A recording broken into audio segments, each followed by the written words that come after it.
September 8th, 2025. If you would, all please rise and join me in the Pledge of Allegiance.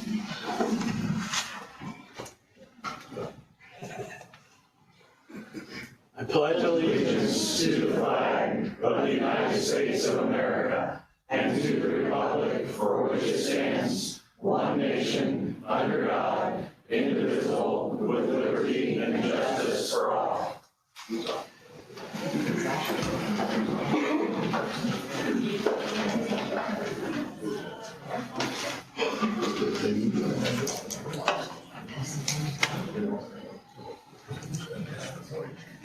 Mr. Clancy, could we have a roll call for attendance, please?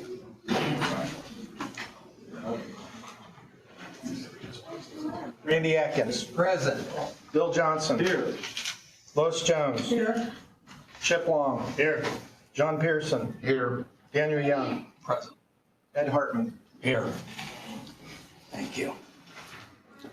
First thing on the agenda here is the approval of minutes for June 16th. These were tabled from last month. I believe they're ready to go at this time. Need a motion? Yes. Make a motion to approve the June 16th, 2025 minutes. Do we have a second? I'll second. We have a motion by Mr. Atkins and a second by Mrs. Jones. Is there any comment or discussion? Mr. Clancy, would you give us a roll call? Randy Atkins. Yes. Bill Johnson. Yes. Lois Jones. Yes. Chip Long. Yes. John Pearson. Yes. Daniel Young. Abstain. Motion passed. Yes. The next one is August the 4th, and we are tabling it to next month as it's not ready in your packet. Okay. We have no old business. And in new business, we'll move on to the public hearings. Now, in our public hearings, we have these orderly.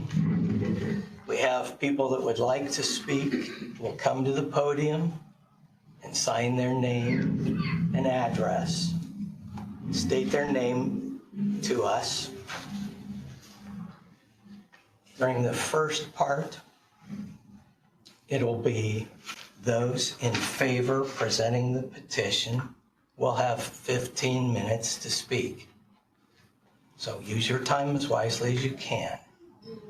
We'll give an update occasionally on how much time is left. Then those who are in opposition to the petition will come for 25 minutes. Same thing applies. Watch your time. You must sign in. The person at the podium is the one that's allowed to speak. There can be a person staged behind them so that it moves rather quickly. When they're done, the next person can step right up.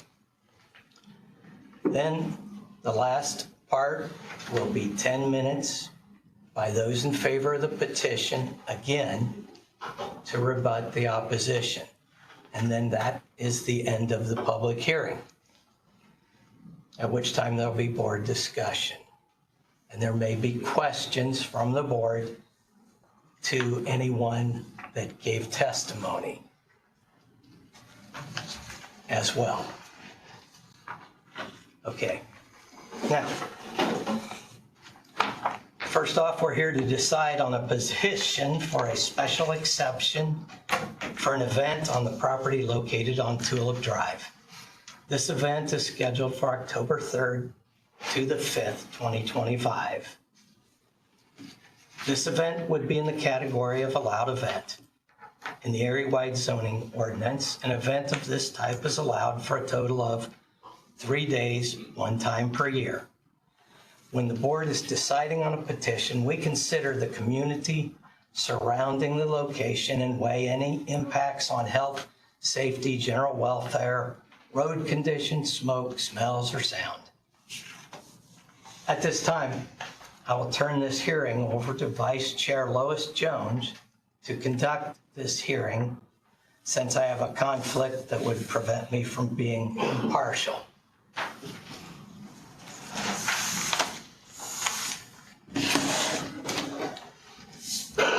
Is the mic on? It is. Okay. No, it's gone back on. It is on now. Can everyone hear? Pretty hard.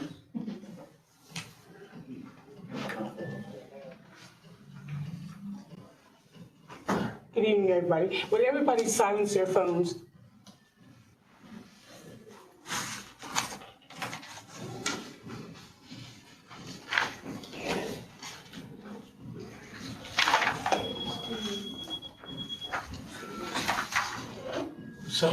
So we'd like to start with the people that are for. Before we do that, may I just remind everyone that we have 3 different hearings tonight.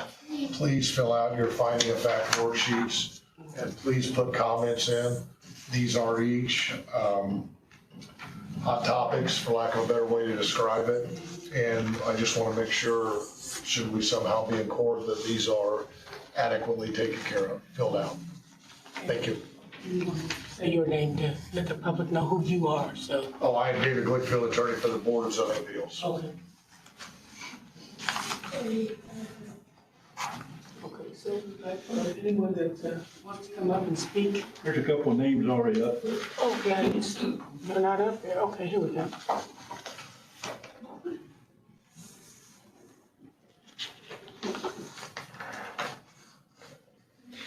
Good evening, Vice Chairman Jones, members of the Board of Zoning Appeals. I'm Craig Persinger, attorney.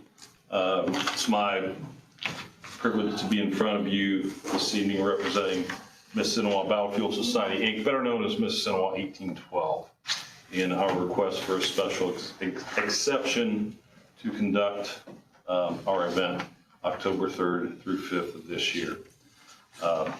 As I'm sure most everyone in the room knows, Mississinawa 1812 has been a valued member of the Grant County community since 1988, since its founding by many dedicated people, but especially 2 people who we've recently lost, Martin Lake and Ed Breen, very, very valued community members, both of whom unfortunately we've lost in recent years, Ed very recently.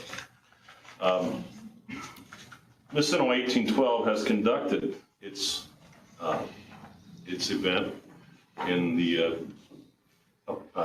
grounds located north of Marion since 1988, missing only a COVID year and last year during the period of transition. And this is 2025 is, we would like, should the board see fit, to revive our event and make it bigger and better than ever. We'd like to thank our community partners and individuals who have shown support, including Greater Grant County Economic Growth Council, Grant County Convention and Visitors Bureaus, Mayor Bill Rock, various municipalities throughout the city who know of 1812's huge impact to this community. Since its founding, 1812 has always been committed to being a good community partner and working with all agencies. Primarily, for the first 35 years of our existence, it was with the State Department of Natural Resources. Since then, the Battlefield Society has procured ground off Garthwaite Road near Gas City, Indiana, and this will be our first event this year. We will always be committed to being a good community partner, including to our adjoining neighbors. I was served today with the notice of the objection filed by several community members and reviewed that. And I don't want to deal with that in a lot of detail, other than to renew our commitment to being good partners to the adjoining landowners. As I reviewed the objections, most of them pertain to the noise that is occasioned by the battle scenes. For all of you who've been to 1812, the battle scenes are an integral part of 1812. Without the battle scenes, we wouldn't have the event we have. I would note that there are through the 3-day event that is contemplated for October 3rd through 5th, there will be 1 battle scene on Friday, 2 on Saturday and Sunday. The duration of those battle scenes would be approximately 20 minutes each time. So this is termed as special exception. I think that's a fortunate term because this is a special exception. While there may be other uses contemplated for this property on other dates during the year, none would involve high traffic, none would involve loud noises, except for the 3 days that we were contemplating. So the battle scenes, we discharge cannons under supervision of very qualified and trained people. There have been no injuries in 37 years of doing this. Miss Sinaloa 1812 is always committed to safety and relies upon experts of the highest caliber in making sure that we carry off a safe event. Mr. Decker, our president, Anthony Decker, has worked very hard with community partners in the county to assure a good traffic plan, to assure a good emergency management program, and all the other requirements that are present in our request for special exemption. I'd like to turn this over to Mr. Jason Miller of Randall Miller and Associates, who will address the board on the particulars of our request for special exception. And I will be available, and Mr. Miller and Anthony Decker, our president, will also be available if there are any questions. So with that, I would turn it over to Jason Miller. Thank you. Good evening, Jason Miller, Randall Miller and Associates, 145 East 3rd Street here in Marion, representing the petitioner. I'm passing out 2 supplemental documents. This is extra for. You want to do it? We want Todd to do that. Okay. That's what it's called.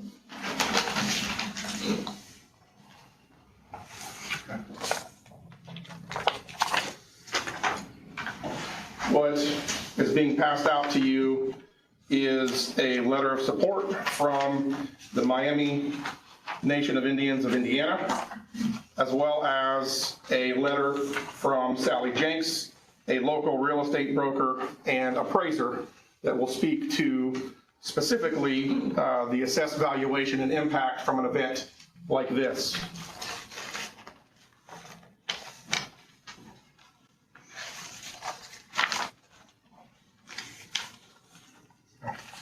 Yep, that's the extra copy. Those are extra for any members. Those copies are be passed out. Okay. Yeah, these are extras. Okay. Thank you. So our petition this evening is a special exception from the area-wide zoning ordinance, specifically as it relates to 3 matters pertaining to this event that, again, as Attorney Persinger mentioned, is contemplated for 3 days next month, specifically to allow explosives, manufacturing, and storage or use. Number 2, recreation facilities, open and outdoor. And finally, number 3, Sector 71, art, entertainment, and recreation. In the petition, I'll review item number 3 with respect to being consistent with the spirit, purpose, and intent of the regulations. And the event will not substantially or permanently injure the appropriate use of neighboring property, and will serve the public convenience and welfare as certified by the area planning department through the comprehensive plan and the land use plan. So with respect to the establishment, maintenance, and operation of not being detrimental or endangering the public health, safety, morals, and general welfare of the community, we have coordinated with a significant number of agencies, 27 in total, with respect to holding this 3-day event. And this happens annually, numerous times in planning, specifically for this one weekend 3-day event. We have approximately 10,000 visitors per day visit the site at its former location. We have projections of similar attendance, but because this is a new site, all of those are simply that, just projections. So we will continue to work and document what is going well for our plan this year, should you authorize this.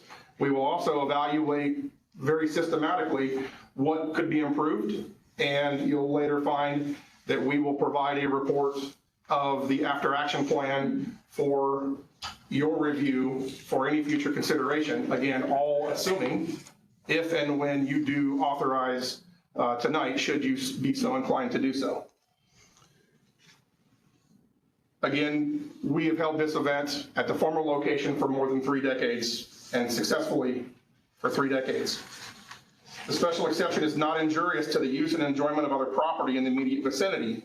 The site is a rural, agricultural, and former quarry site that was mined for many years.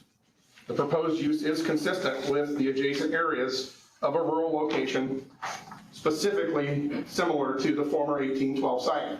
That former site was zoned agricultural. This current site is also zoned agricultural.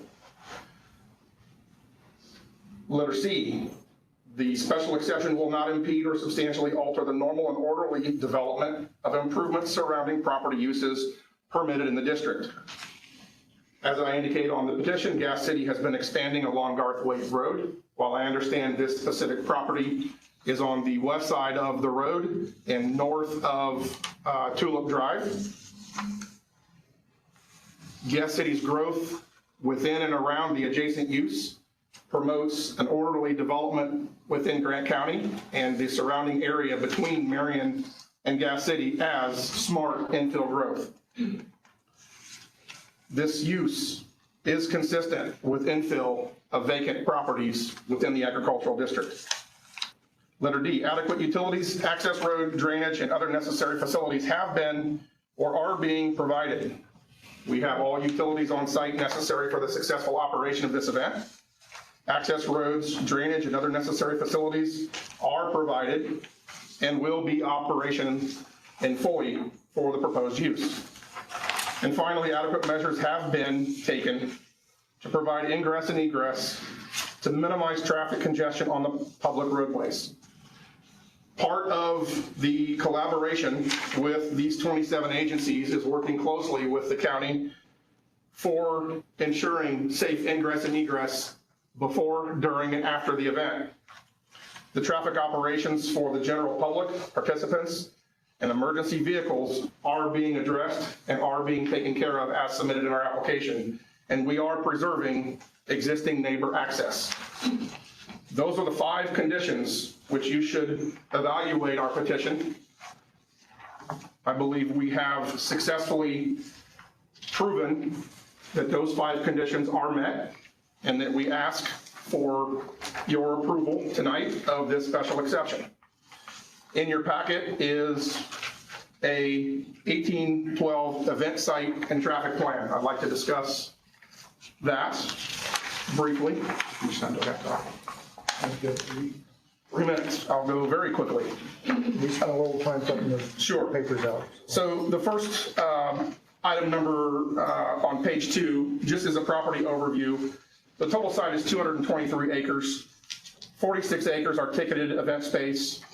We expect 10,000 visitors per day, which is consistent to the former site. The former site is very similar in area of ticketed space. The former site was also zoned agricultural. However, the parking at the former site was only 13 acres, which is less than what we are proposing for this event, should you approve this special exception. One primary item on page 3 that I really want to focus on is access.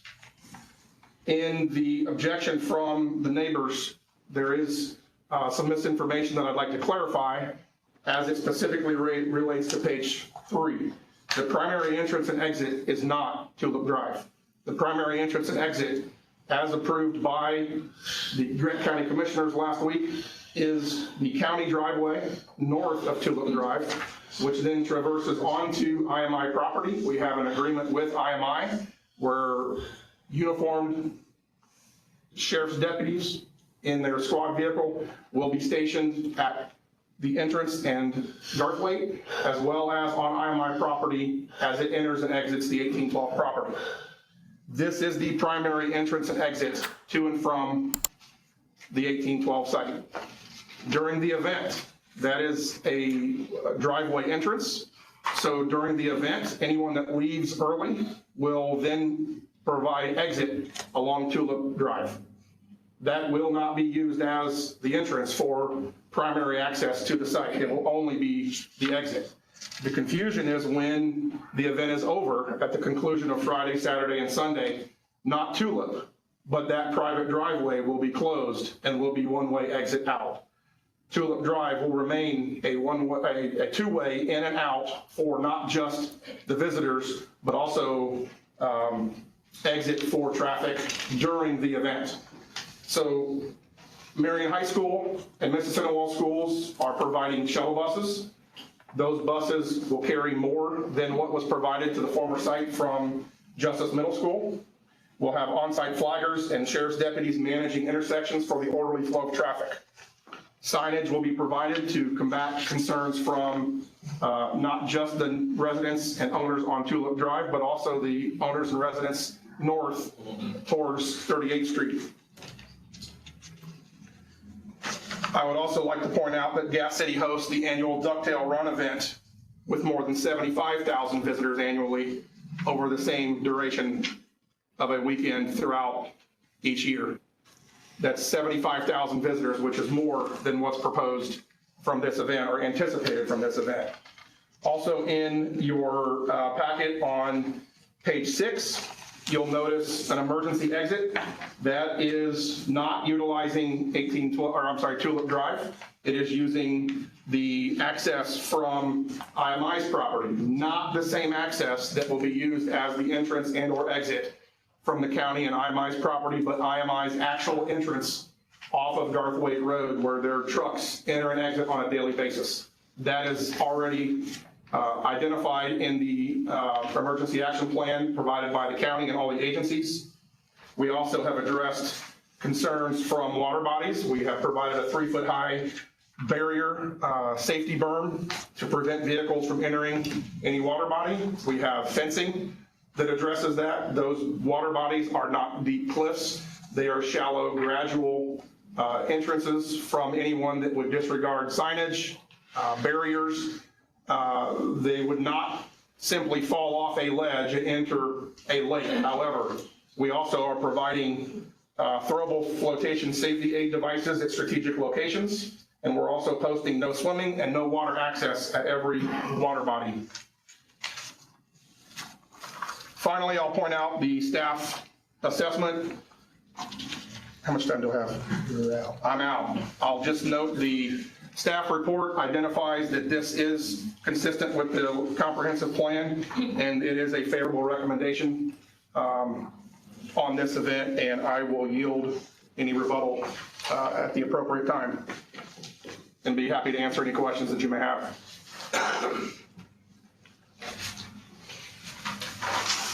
Does the board have any questions? You guys have any questions? You have any questions?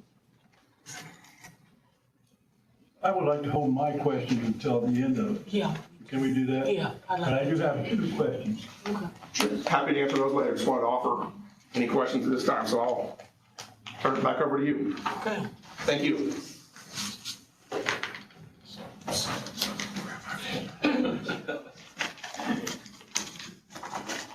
Is there anybody else that's for? You already used it. You already used that, okay. Let's go with the against. All the people we'd like for one person to represent the whole. Okay. I think so. Can we squeeze? You have time until rebuttal. They're out of time. Oh, okay. You'll get 10 minutes. Okay, he'll get 10 minutes too. Okay, let's go with the people against it. Here we go. Okay. Good evening, Board. If I'm against, am I up at this point in time? Are you opposed? I am opposed, yes. Okay, 25 minutes. Or can I make it pass out before I start my clock? No, let him sign, let you pass it. Sure. While you're signing, and pass things out. Keep one for myself here so we can follow along.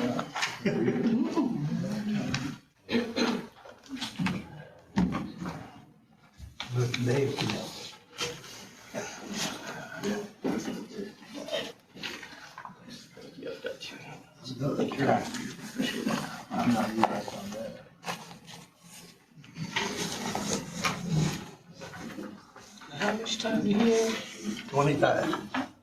We gotta read this book.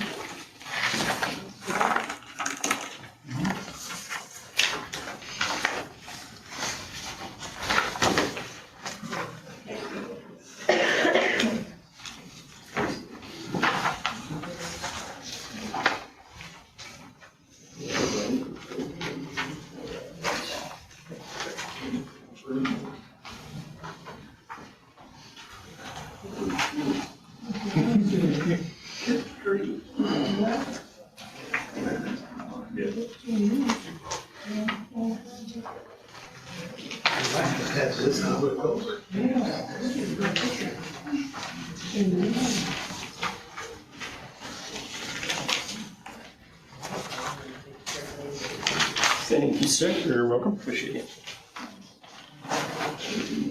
You ready? I'm ready. Let's hear it. Good evening, board. My name is TJ Ruthlake. I am representing the, some of the owners, I shouldn't say all of the owners, but most of the owners located on both Tulip Drive and Hofer Drive, which is located precisely south of the proposed property for Mississinawa Battlefield Society. And taking a look at this, just so that we have our bearings straight on that first packet, which is not the objection, but the map packet. If you turn that sideways, so Mississinawa is facing up with this. So the second packet here. You can see that the proposed site is north of these properties and scattered across on the east Tulip Drive, which turns into 53rd Street, and then Hofer Drive, which is a one-lane, all right, so 17-foot wide road, not very wide in and of itself. And it also leads to Garth Waite's Road, and that is the only exit for those property owners for ingress and egress purposes. In other words, they have to go on that east side through East Tulip Drive to exit, which concerns us in terms of 10 to 30,000 visitors coming through the property. If that's being used as an exit, how are they going to be able to access the property at that time? And then taking a look at the second page of that same packet, I've got a map of the proposed site, and to the northeast you'll see that there's the Veterans Hospital, which I haven't heard about tonight. It sounds like maybe Mr. Persinger is going to address that later in his rebuttal, because he has received apparently a copy of my objection memorandum. But I haven't heard anything about the Veterans Hospital, which I'll talk about a little bit later. On that third page of the packet, I'd like to run through maybe a couple of the powers and the duties of the Board of Zoning Appeals. Under your own zoning ordinance, which is 15398B, before approving any special exception or variance from the ordinance in a specific case, the board must first determine that it will not impair any adequate supply of air or light of any adjacent property, unreasonably increase congestion in public streets, diminish or impair established property values within the surrounding area, or in any other respect impair the public health, safety, morals, comfort, or welfare. And in addition to those powers, looking specifically on the next page, which is 153101. This is what's listed for to receive a special exception. And in that special exception specifically, it has to do with the spirit, purpose, and intent of the regulation, and will not, under subsection A3, which is starts on the next page, will not substantially or permanently injure the appropriate use of neighboring properties, and will serve public convenience and welfare. Those are the duties of the Board of Zoning Appeals that are codified in your zoning ordinance, and the first of which we talked about are codified as powers of the BZA under Indiana Code. So why am I here tonight? I'm here to represent the owners of East Tulip Drive that will be substantially affected based upon the traffic count coming through that area, as well as the cannons that have already been shut off without the variance, which in my opinion is illegal in and of itself under the zoning ordinance. I represent the Yearys that have lived in the area since 2014. I represent the Hoppers who have lived there since 1937. And that, before 1937, which they'll tell you, was a family farm that their parents owned and their grandparents owned. It's been in there, this is their legacy, the Hoppers. And the Bonifettos have lived there since 1984. Mr. Hofer has lived in his residence since 1959, and the Traders have lived there since 2013.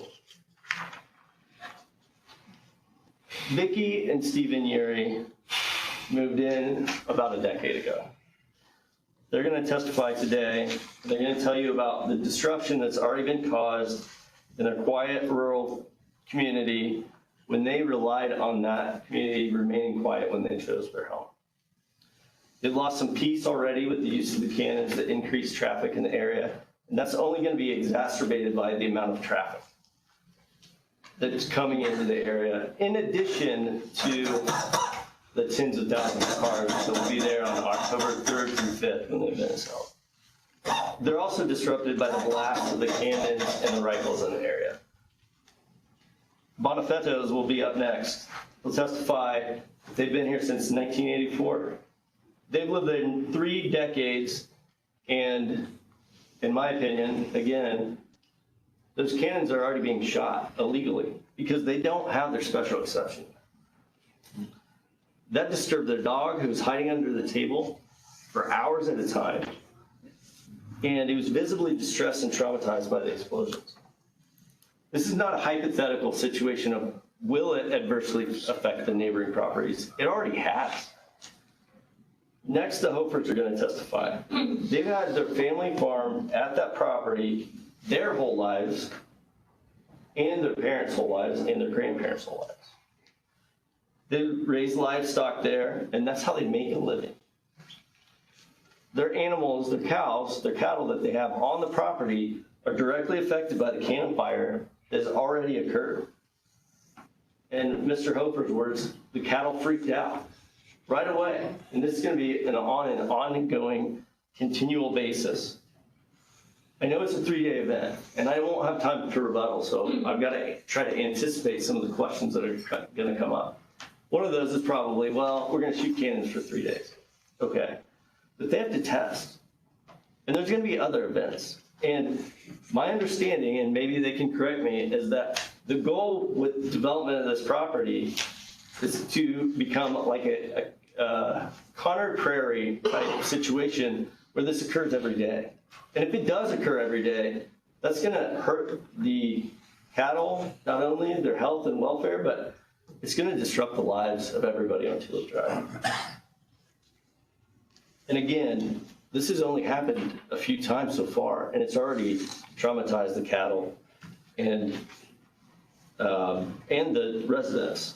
Next, the Hofers, next, Aaron Hofer is there as well. He operates, again, part of the family farm. He shares the same concerns above. He has crops in the area, which peak harvest season is during October. That 17-foot wide road cannot fit a semi-truck and allow egress from all the visitors that are going to be coming in that area. It's going to stop productivity and going to have negative consequences on them where they've just been living peacefully since 1959. Again, the Traders, Mark and Angela Trader, they've lived here for over a decade. They moved specifically so that they could be in a quiet agricultural area. They would have some land.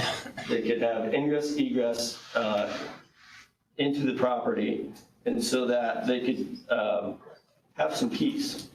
But they're going to lose that peace because there's going to be 10,000 cars at least a day coming through those 3 days. And then outside of that, you've got setup, breakdown, and you've got a 17-foot wide road. What I haven't heard yet, and I hope I do hear this today, is that my understanding, and I hope this can, maybe I'm wrong, East Tulip is gonna be an exit-only road. That means you're gonna have 10,000 cars after that event exiting. If the Uries, Bonafettos, Hofers, or traders want to get to the property, I don't know how they're gonna do it unless they come in through IMI, try to enter the event, and then wait 2.5 hours to exit. I don't know how that's gonna be addressed. That road being 17 foot wide, Mr. Hofer will tell you there's a bridge there, and I've got some pictures in the back of my packet. If you want to flip quickly to Exhibit F, you can see copies of that road, or pictures of that road.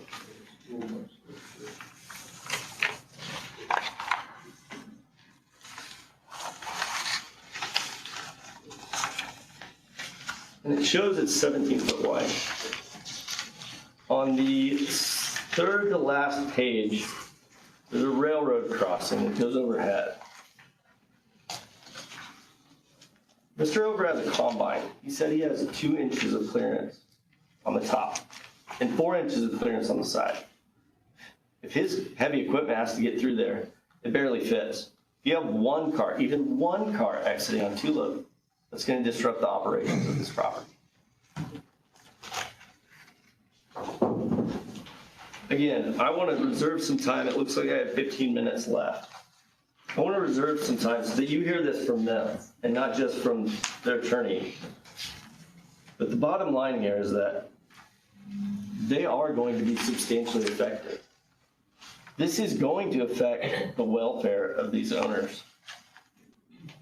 And it is going to cause, as the ordinance put it in 153098, it is going to cause unreasonable increase in congestion of public streets. There's no doubt about it that if you take 30,000 cars in that area, or 10,000, whatever it may be, it's going to affect that. So I'm going to invite Steve and Vicki to testify first if they would like to come up.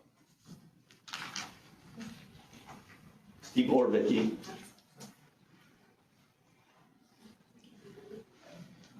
Make sure you sign in. I'm gonna, do you mind if I sign them in as they talk for the time period? All right. Go. Okay, my name is Vicki Erie. I'm speaking on behalf of my husband and myself. We live at 2722 East Tulip Drive. We are, if you're coming in off Parkway, we're the very first home on the left.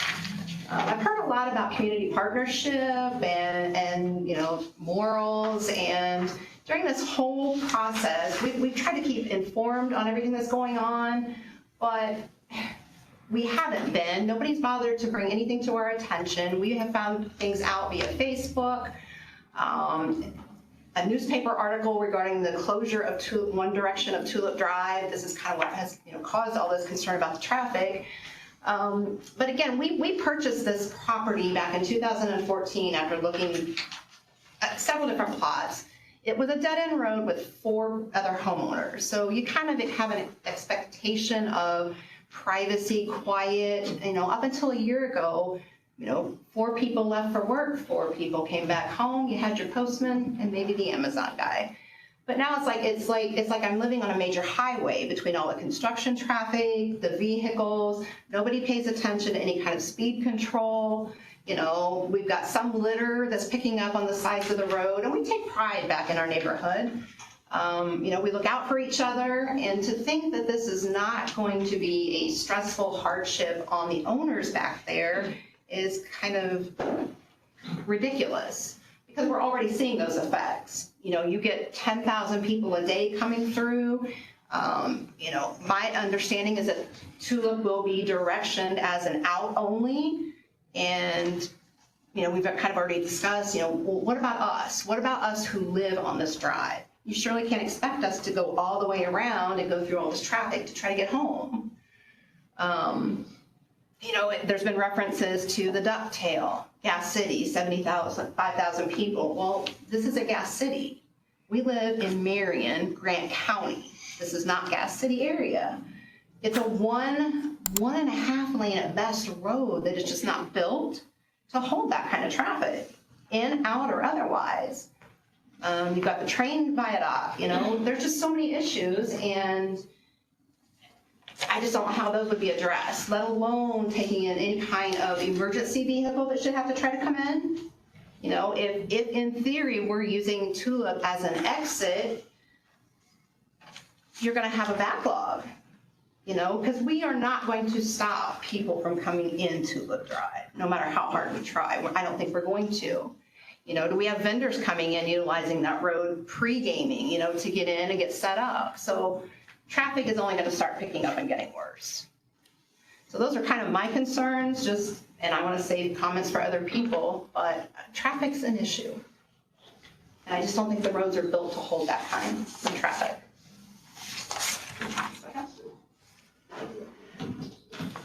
And next, I would ask Pete Bonafide to come up and speak about some of his issues.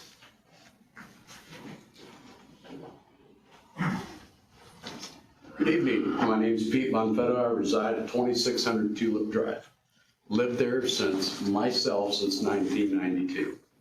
I have never seen a piece of agricultural equipment enter or exit that property to plant anything. Make no mistake, it's an abandoned quarry. Don't know how it got set up as farmland, but that's grossly misrepresented. The other thing is, since August of last year, when this organization came out and announced on Facebook, without giving us a heads up, I had to put a fence up because people were coming down, turning around in my lower yard, which I have my septic tank, my distribution box, and my leach field. They have put signs up in the last couple months saying, turn around here. They might read it, but they keep on going. And as far as that cannon being fired, it happened. I should have called 911 then, but I just don't see how that's going to work. Because not only do you have the cannon going off, they have pyrotechnics as it reports. So for every cannon fire, you're going to hear 2 booms. Unless you've changed all that. But the last time I was out there, that's what they had done. There's also an issue too in the lack of permitting for that property. Okay, the whole deal started in August when we had all the looky-loo up and down the road, driving through our driveways. But this past spring, I started waking up 7 o'clock in the morning to diesel. Not just 1, not just 2, sometimes 3. I've been retired on disability since 2018, and my peace was broken that day. To wake up to that every morning knowing, what are they doing? There's no permits on file. What are they doing? And then they went a little too far on what they did, and as far as trying to be a good neighbor, they have yet to prove that they're going to be one. I just don't like how they've done everything in the dark. We know best. We know what we're doing. When the runoff from that could affect my road, getting under the trestle. I've had more rat snakes on my property in the last 5 months than I have in 33 years. So that's how much of the ground they've disrupted. We've got to save some time, so go ahead. Okay. But no, I would really hope that you would not let them get away with this of lack of planning, lack of proper permitting. Read the article where they're kind of new at this permitting thing, but their contractor would have known those type of permits were necessary. So what's going to be done about what they've already done? I just don't like the low-handed way they've done it. And I would really hope you would deny them this special exception. It's a quarry. Pete, I would invite one of the Hopers to come speak in terms of disruption. All right, thank you. Thank you, John. Hello, my name's Tony Hofer. live at 3935 South Oprah Road. Been there since, been there over 60 years, so. The thing about it is, you guys talk about 1812, you know, how, where you were at, you know, it was a nice place. The closest house is 1.5 miles away. I went out there and drove it. I've talked to the neighbor, the closest house to it, and she said she could not go anywhere for 3 days. They literally couldn't get out of their driveway, and the trash was, so nobody picked up any trash. But my problem is I have a rental house, which my wife's relatives live in it. Got 3 little kids, or well, actually 4 kids. When they fired the cannons off a couple months ago, those kids were screaming because the house was shaking, the windows were rattling, and the dog was tearing the house up. You know, and that was with the leaves on. In October, there's not gonna be leaves on the trees. So that noise is gonna be, coming straight across. And the cannons, when they were firing them, was less than 200 yards from the cows. I was almost had to chase cows because they were just trying to get through the fence, and I mean, we'd had our hands full. I can't relocate my cows. We're gonna take our dogs and take them somewhere. Evidently, we're gonna go somewhere too because we won't be able to go anywhere for 3 days. And we're trying to farm, especially on the weekend. I mean, it's harvest time. If it's not gonna rain, we're doing something. We're either doing hay, we're doing beans or corn. And like I said, we barely make it through the trestle, and that's a, sure school bus makes it through there. But if you look at the train or the trestle, it's cocked at an angle. So, school bus, has shift us get through there. But it's not a wide trestle. My road back by me is only 16 feet wide. When I get up to the main road, it's 18 feet wide. My semis are 9.5 feet wide. And, am I gonna sit there for 3-4 hours trying to get a semi-load of beans out or corn out? I don't see it. It's not gonna happen. We won't be able to go anywhere. We won't be able to get in, we won't be able to get out. We have, my father-in-law lives up in the other house, my mom's house, and he won't be able to go anywhere. He don't cook. I mean, my renters, they're about ready to move because, they got fed up with this. They're about done with it. So, what rent I get there is gone. And what my property value is gonna do. Haven't heard anybody say about property values going down. But, that's, they, like Pete said, they came in and, nobody come up and said anything to us. Mr. Decker could have come by and beat on all of our doors, we're all there. Came up and said, hey, this is what we're thinking about doing, what do you guys suggest?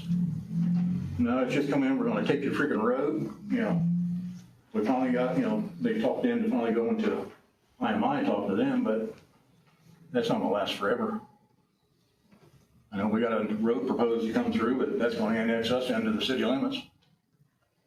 That's what they're planning on doing, so, but it's still gonna cross our road and we're still doing traffic. So, I mean, we've had vendors and looky-loos coming back here, turning around in cornfield, bean field. A couple weeks ago, I was working on a piece of equipment, had to go back in town and get some parts. One of their vendors come down through there because they didn't have no signs up. Well, they got signs 12 feet in the air. He evidently didn't see it. I pulled out of my driveway and he almost hit me in the rear. I mean, he was probably running 60 mile an hour down our road. Well, probably 50 mile an hour down the road. My grandson was just on my side-by-side down checking the cows. He's on the road. I got 4 kids there less than 10 years old that like to ride a bicycle. They can't ride down the road no more. So it's aggravating. You just got people that just inconsiderate. So, and like I said, nobody's farmed that ground back here in 35 years. So I don't think it's called agriculture. It's like it's not farm ponds either. Farm pond ain't 60 foot deep. I just don't know, I guess, has any issues back here, drowned or anything in one of the ponds. Because I don't think you can police the whole place. You don't have that many volunteers, you know, with 1812. So, I mean, I know before they was by a river, but you're not by the river now. The river's there, but you got 5 or 6 major ponds back there are pits. They're not ponds.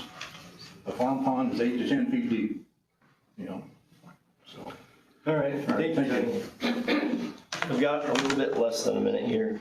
I just want to wrap up. I appreciate you listening to the testimony of some of those neighbors on Tulip Drive. 2 points I want to make. And again, I hope this is addressed. One, I have not heard anything. I looked through the packet. I did not see any support from the VA hospital. And I know that doesn't address those on Tulip Drive. I'm worried, I guess, for our veterans, if there's PTSD. I know that there's a mental health wing as part of the VA. And I don't know what that cannon noise will do. I know the fireworks. I know my paralegal's son is a veteran, and he can't listen to fireworks. So I don't know what the cannon will do. I think that's something for you to think about. I hope it's addressed and doesn't have an issue here tonight. The other is, in looking specifically at the law, right? I'm a lawyer, so I like to go by the rules.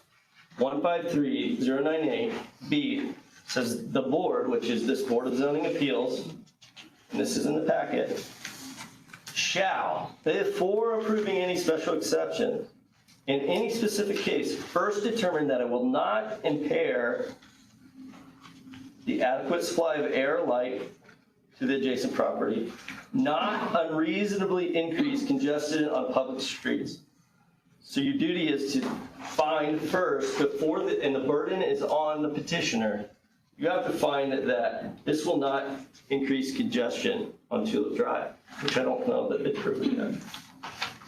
It will not diminish or impair established property values, which obviously the individuals testifying today are worried about reselling the property if there's cannons going off, as well as the traffic in the area. It will not impair the public health, safety, morals, welfare, comfort. And you have already testimony, because they were shooting illegally, that the cows and dogs were affected, as well as the children that are scared of the sport. Thank you.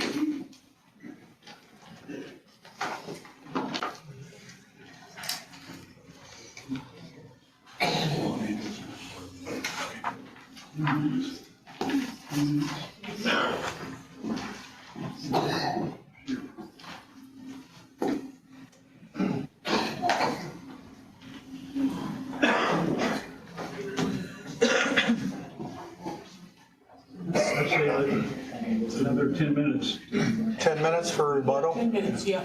Yes, thank you. I appreciate it. I'll be very brief on my part. I just want to address a few assertions Mr. Rethlake made.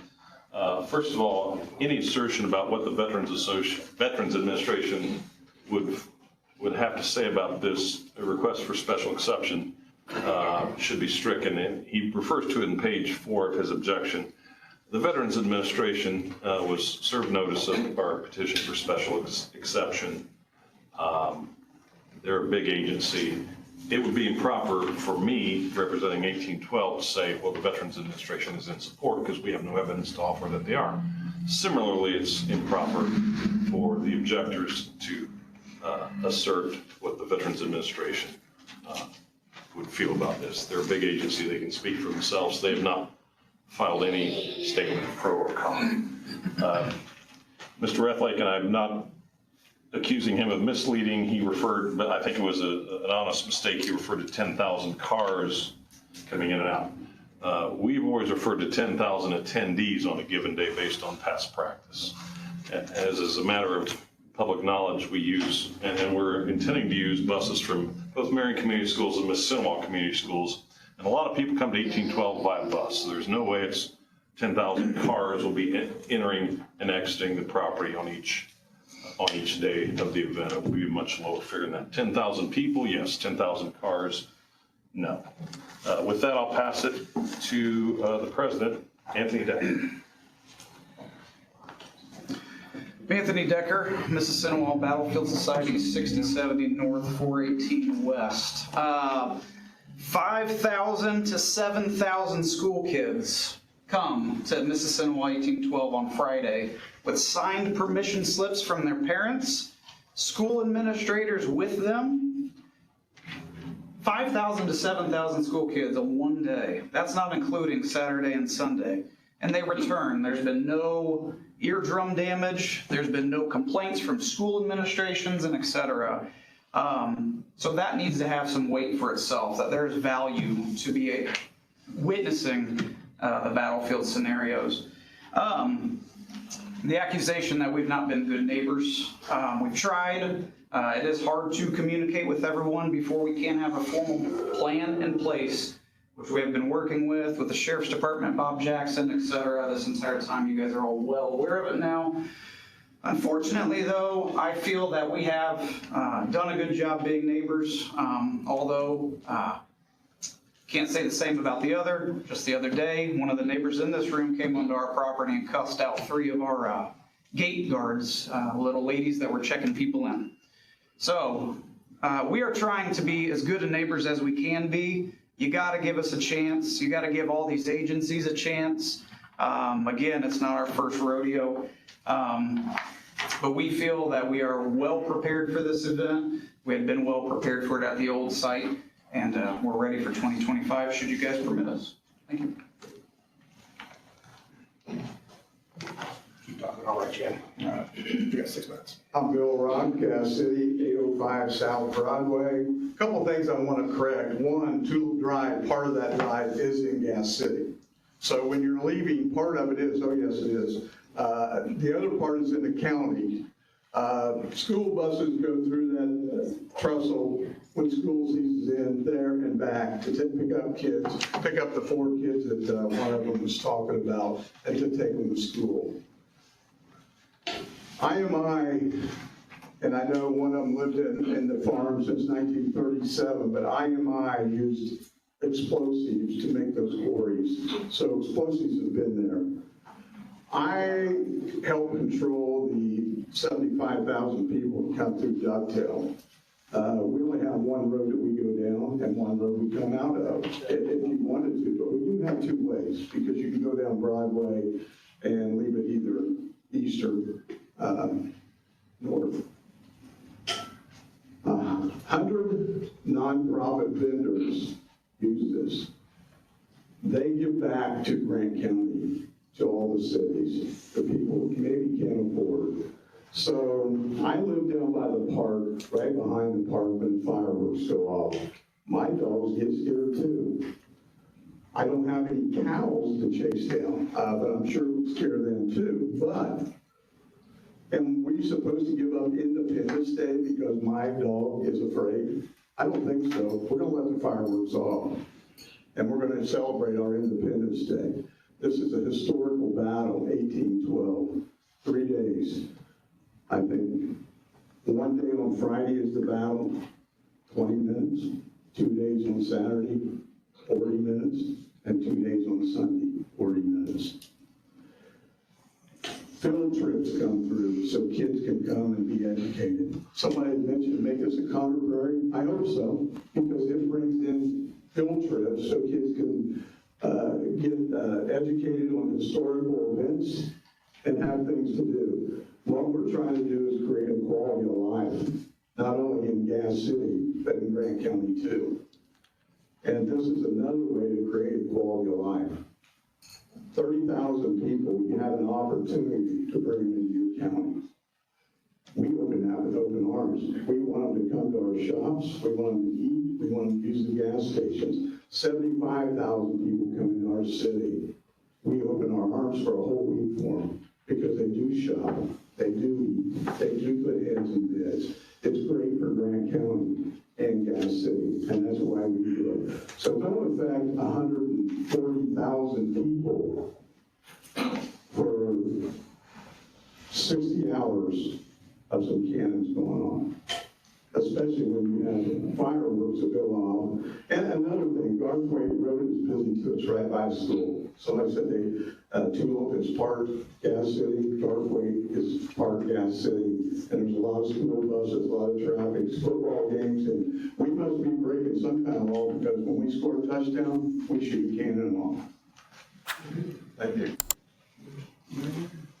Again, Jason Miller, I have 3 minutes, 13 seconds, so I'll try to use it wisely. One of the comments I'd like to make is in response to the 100 nonprofits that are signed up for this event. Again, should you grant this special exception? Historically, it's estimated that that revenue over those 3 days generates $1.5 million in total sales for those 100 nonprofits. That money comes back to Grant County.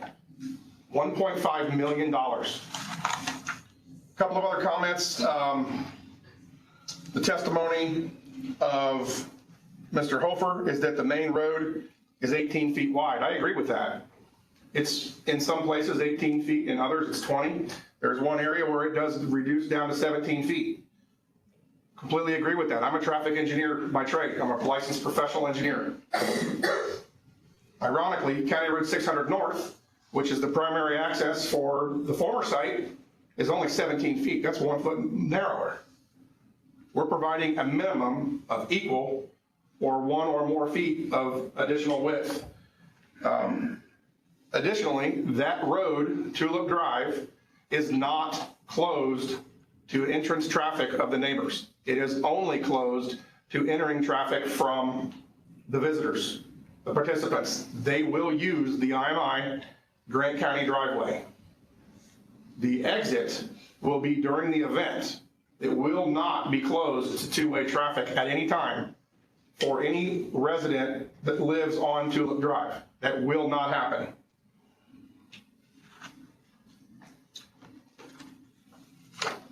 I've only got 1:25 left, so I want to talk about the staff report.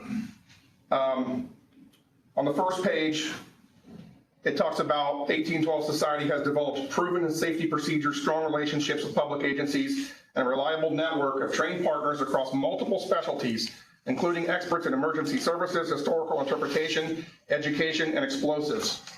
Page 2, these uses are consistent with the purpose and intent of the agricultural district and the zoning ordinance, provided that specific safeguards are implemented to mitigate impacts on neighboring properties. I believe we've addressed those concerns, specifically traffic. Page 3 of 6, the applicant has coordinated with local emergency services for adequate access. It's in the staff report. Also down that page, their continued participation adds confidence to the event's ability to operate safely and effectively. Concerns over increased traffic on the one-lane dead-end road, we agree. We've provided 2 other modes of ingress and egress.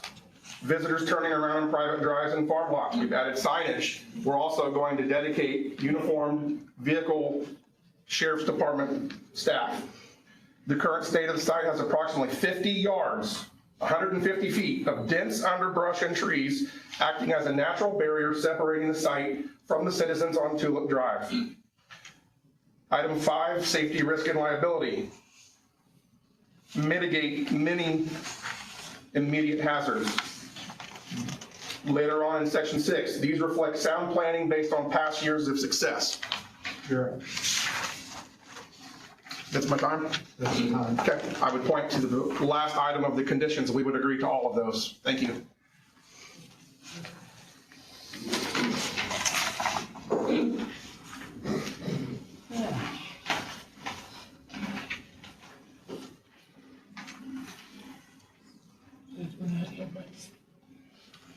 Questions? I got a question for Anthony. Yes, You sir. have your mic on? Yeah, it's on. Got it. Anthony? Yep. I've been out there quite a few times, and that egress to IMI, I'm worried about that bridge. Put a bridge there that hadn't probably been taken care of for probably a long time. And I know they won't run trucks over it. Absolutely. But I don't think they run trucks over it anymore. No, they do, every day. Yep. You're saying that Several whole times a bridge- day, you got it. Concrete trucks weighted down. Yep, every day. So They can wash that out was on my our side worry still. about the buses coming over there, but that was an old bridge when I was a kid. Yep, buses and shuttle services will enter to avoid the traffic line down Tulip. So. Well, they're not coming in. Buses and residents. Yeah. Mhm. But that bridge was constructed by IMI to hold the weight of concrete mixing trucks. And they still use it every day. Okay, that's what I wanted to know. Yes, sir, and they can verify that. I have a question. Yes, ma'am. Why were you shooting that cannon off without the necessary permits or letting anybody know? Yeah, sure. We did a photo shoot with our cannon. It was a simple. We thought we were okay to do that on private land. To be totally honest with you, I mean, we have neighbors in the neighborhood also on the county side firing live ammunition weapons as well. It's legal for them to blow up tannerite and etc. If that was our mistake, that was. I thought we were okay to fire blanks of cannons for a photo shoot. So we have not done that since. So we have heeded the advice from Mr. Glancy from the area plan to say, don't do that. We haven't done it since.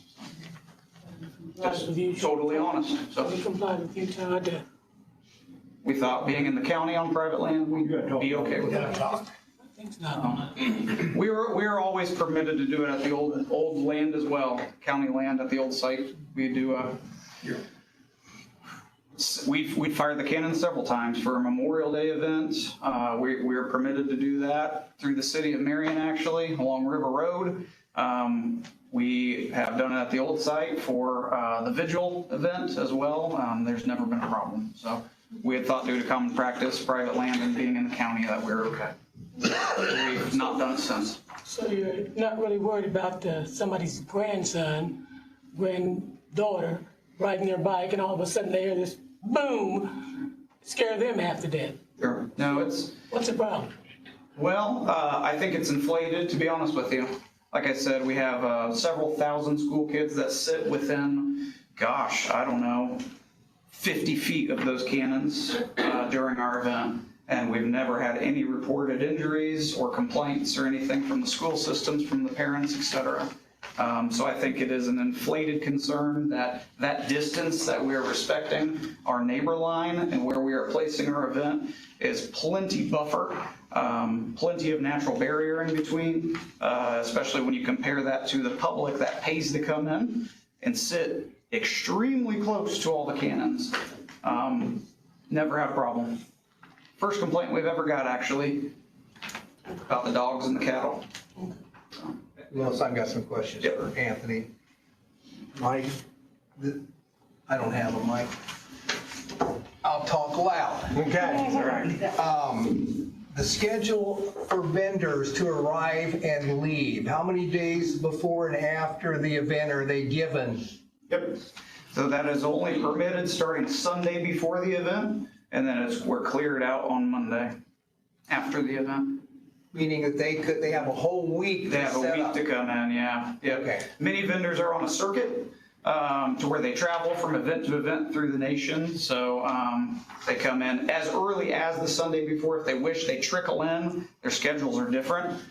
It's not like a big onslaught all at once. It's trickled in. What's the registration process for the vendors once they arrive? Yep, they pull through the gates off of Tulip, and they head through our 20-acre parking lot off of Tulip, and they hit our, what we call our event gates where our ticket booths are, and then we process them in accordingly. Do you have people at the gate giving directions? You got it, yep. And we also, Ed Beatty, former captain of the Grant County Sheriff's Department, manages our internal security plan and hires law enforcement officers that are for that stationed entire week through that that arriving week as well. Through that week as well. Okay, are there hours? It ramps up as we get closer to the event time. Okay, what are the hours in which they can arrive and leave? Yeah, daylight only. I can't speak for certain of which. So it's Sunday, then we close down Monday, Tuesday, and then we're back open Wednesday to accept them. And are the vendors giving this sheet of information for them to comply with? A welcome packet that's ready to fire should you guys give us our permit. We haven't even communicated that to our applicants yet because we're waiting for your guys' approval. How many cars are you anticipating that your current parking lot will hold? 2,000. 2,000. Yeah. And the hours of open of the event, Friday through Sunday, are what? 9 a.m. to 4 p.m. on Friday, 9 a.m. to 5 p.m. on Saturday, 9 a.m. to 4 p.m. on Sunday.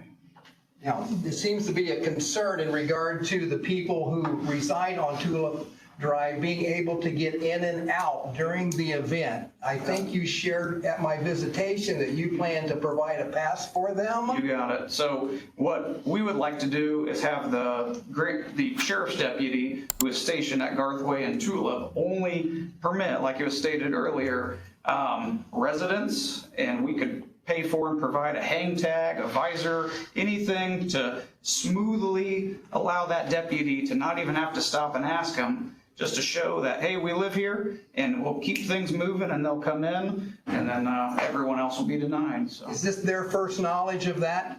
It might be. It might be. We have not, out of respect to you guys, as we've been learning about this process, admittedly, publicized anything. We realized that we were putting the cart before the horse a little bit because we were excited, and we backed off. So we've not released all this information even to our applicants yet. So we're waiting for your guys' determination. Can you vary the load of the cannon in order to reduce the impact that it may have? Yeah, it's already at a very light load. Reenactor load is what that's referred to, using reenactor powder. So. And I'm assuming that if it goes any lower, it won't fire? It's something like that, yep. And Miles Leffler, who is an ATF certified and permitted handler, helps us with our black powder and storage and everything like that too. So, we've got a real good team. How many cars did you have come through in your past events? No, car count, to be honest with you, I don't know. I don't know car count. We've never counted. Okay. Thank you. Yep. I have a question. Yep. Does every one of your vendors have a certificate of resale? Yes, they're required to, and our food vendors are required to contact Grant County Health Department and get set up with them. Yep. You'll be checking for that? Yes, and Dean Small of the Grant County Health Department handles that for us. You got it. We try to stay out of the middle of that as much as possible. That's for them to coordinate. And all of our packet, like our registration information, disclaims all that, and they are required to contact them. I'm assuming this is probably better for Jason. You guys can tell me. Sure. So the emergency exit is through IMI. Mm-hmm. I'm assuming that you guys have considered the pros and cons of an exit through Tulip versus an exit through IMI. Can you explain why Tulip with IMI as an emergency exit versus vice versa? Sure, absolutely. So the primary concern, if you go to page 6 of the traffic and safety plan, or traffic and site plan, I believe it's called, specifically addresses emergency access, safety and restricted zones. On the exhibit there to the right, you'll see the emergency exit. Again, I would point out that this is not the same entrance that will be used on and off of Garthwaite to the site. This is the primary entrance into IMI and EMB's property on Garthwaite Road. This was strategically done by all of the local emergency agencies in Grant County with Ed Beatty and the other entities to eliminate any interaction for emergency vehicles entering or exiting the site with other members of the motoring public. It was specifically done to eliminate the impact with Tulip Drive. We do not want emergency vehicles delayed, either entering or exiting the site. In the packet, you'll notice that we have staffed emergency services of all kinds located on the property. We have coordinated efforts for emergency services throughout the property for first aid, as we have in the past. And their team manages all emergency access plans, or that plan, that document is something that they've been doing with their agency, and they are the experts. While I'm an expert in traffic, they are an expert in emergency access. Bob Jackson is here, who manages that plan for us as well, just so you guys are aware. If you have any specific questions, that's in his wheelhouse.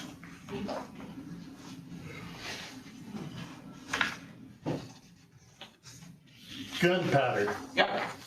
Storage areas. Yep, you got it. Yep. Where you say we got it, what do you mean? Yeah, so we cannot disclaim that to the general public. We have to keep that private and confidential for security purposes itself.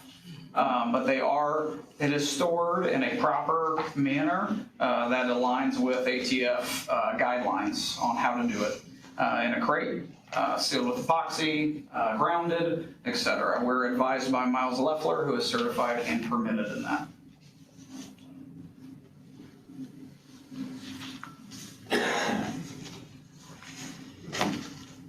About the fire department. You got it. We have Mill Township Fire Department. He's actually here, I think, back there as well, Brad. And they are our first fire department that's here, but Nick Baker from Gas City and Marion Fire Department as well are responders. Everybody's in the loop with Bob Jackson's plan. It's actually scheduled for 10 a.m. tomorrow in the dispatch basement. But you all should know as well that our volunteer fire department, Mill Township, is with us on site at all times. So we have a paramedics ambulance on site during public hours provided by EMS. And then we have a grass rig fire truck on site during public hours from Mill Township. And we also have their UTV that is, I don't know if the right word, stretcher capable to moving someone. We have a certified landing zone for a helicopter in this plan. I understand if the neighbors are concerned about emergency response to their own homes, we'll probably get it faster to them than they would without us being there, because we're already there across the street. So this is a very, very good, well thought out plan by the best of the best. So the good thing is we've never had to use it to the full capacity for an emergency, but we're prepared for one should there be one. So. And again, these guys are in the room. If you have more direct, I don't want to speak too much on it. Misinterpret anything. Questions? Most of mine have been answered. Any more? Good. Okay. Thank you. Thank you.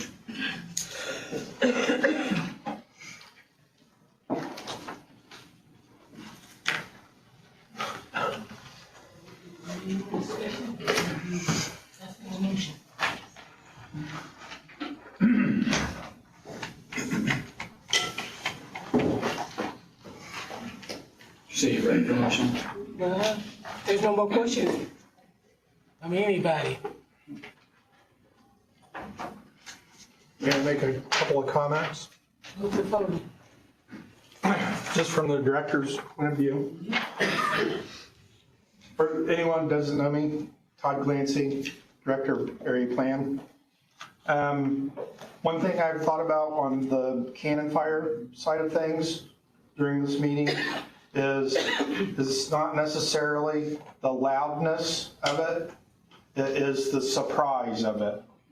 Right, when you have a lot of school children there and they're ready for it to go off, that's one thing. I don't think it's, the opposition is saying that it's going to hurt their ears. It's the suddenness of it. So something to think about is that all the neighbors are well informed of the times of the battles and how many, if any, are to be expected as far as cannon fire, what to expect and when to expect it. May reduce that surprise piece, okay? And then my other point is we're talking about this 3-day event, and now, Randy, Mr. Atkins made some really good points about the week beforehand, and we've got traffic coming in and out with neighbor concerns. And now from my perspective, what is allowed for the rest of the year? So think about that, please. Because if there are other things that go on this site, I need direction on what is allowed and what is not. Okay? Thank you. Go ahead. Todd, I think that's going to be important that 1812 understands, as Ed had indicated at the beginning, that the petition states that this is a 3-day event, one time a year, and any additional activities or any additional growth would require them back and at Todd's office to make sure that they've met whatever is required for them to hold those events. So that needs to clearly be understood, I believe. Understood. Can I ask a clarifying question? Just so I understand it correctly, we're only considering the 3-day event and nothing else? One time a year. One time a year. In 20, okay. Is that in 2025 or are we considering it No. all time? No, Every year. 2025. Once a year, I thought. Every year they'll I come. thought you said once a year. Yeah. A motion's not been made, but a motion can be made with conditions that would require this to be reviewed Yes. upon approval for 2026 and there beyond. Okay. Thank you. That helps. Yeah, may I speak to that? So to kind of go along with that, you know, for this particular event is using explosives. And, you know, talking with Mr. Decker, you know, there's some other events that could be smaller in size of, let's say 20 school children to come out and, you know, I mean, it's a beautiful site and it's just going to improve as far as the beauty and how you can interact with nature out there.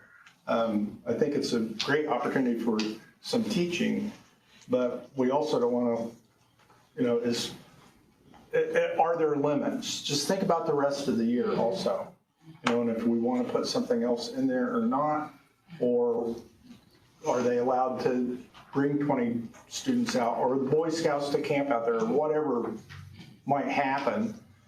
Are those events that they have to come and get a special exception for? I'd just like some clarity on that. Is it within our area-wide zoning ordinance that that be required? David?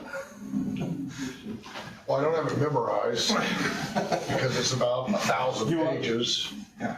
But I would look into that. I would think that something that small would not be prohibited. Would not be Would prohibited? not be prohibited. Because remember, they're a landowner. These are landowners too. And they have a right to access their land. It's the use, the specific use that requires a special exception. And yes, It's a 3-day event. Only 3 days is because it's a loud event. A quiet event, we're not discussing. You're discussing that. well, but there's two other points on the petition. Is recreational facilities, open and outdoor, and art and entertainment and recreation. Those are two other items that could be involved in the smaller events. They're noted on the petition. They're noted on the petition, those two items I just read, because that is in our ordinance. Is recreational facilities, open outdoor, and a third item, which is art, entertainment, and recreation. And I'm not trying to make things more complicated. That's more. I'm trying to. That'd be small groups to me. You're not gonna have 30,000 people coming out there for an art class. Okay. It's not going to. I didn't speak to that, I'm sorry. I brought this up. Okay. The staff report, the last page of the staff report lists 5 conditions, or 5 proposed conditions, or conditions to be considered. Approval applies only to the 2025 event. Post-event report must be submitted to APC for review by the end of the calendar year. Grant County will be named as additional insured on the event policy. All health department permits and food vendor certifications must be completed.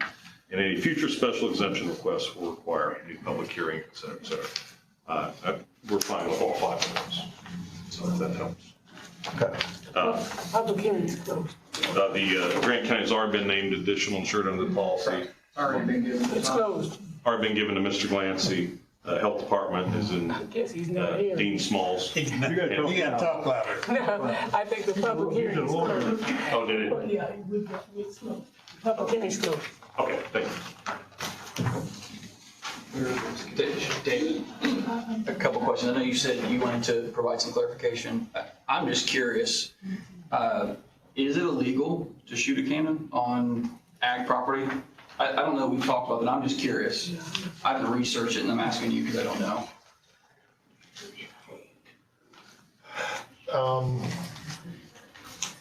Or is that complicated? It's a lot more complicated than it would seem. Off the top of my head, I would say a cannon, it would be illegal to shoot it without prior approval through this type of process.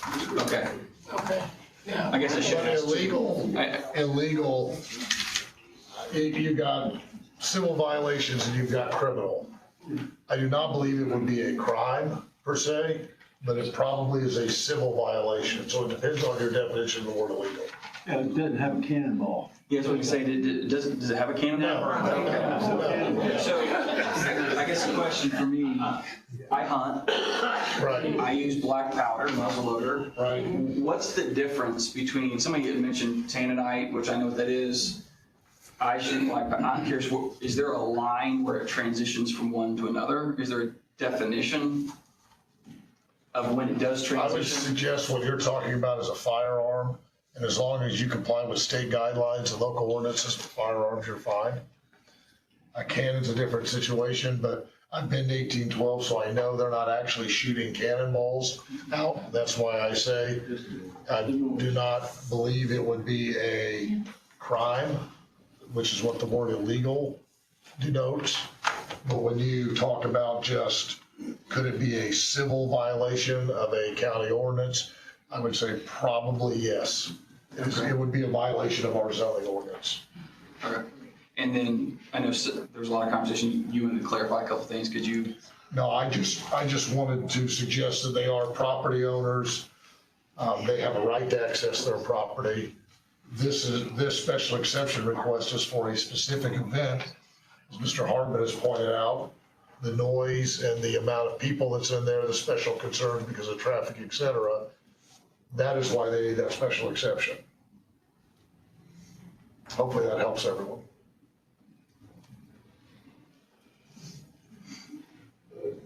You guys want to put any stipulations on the motion?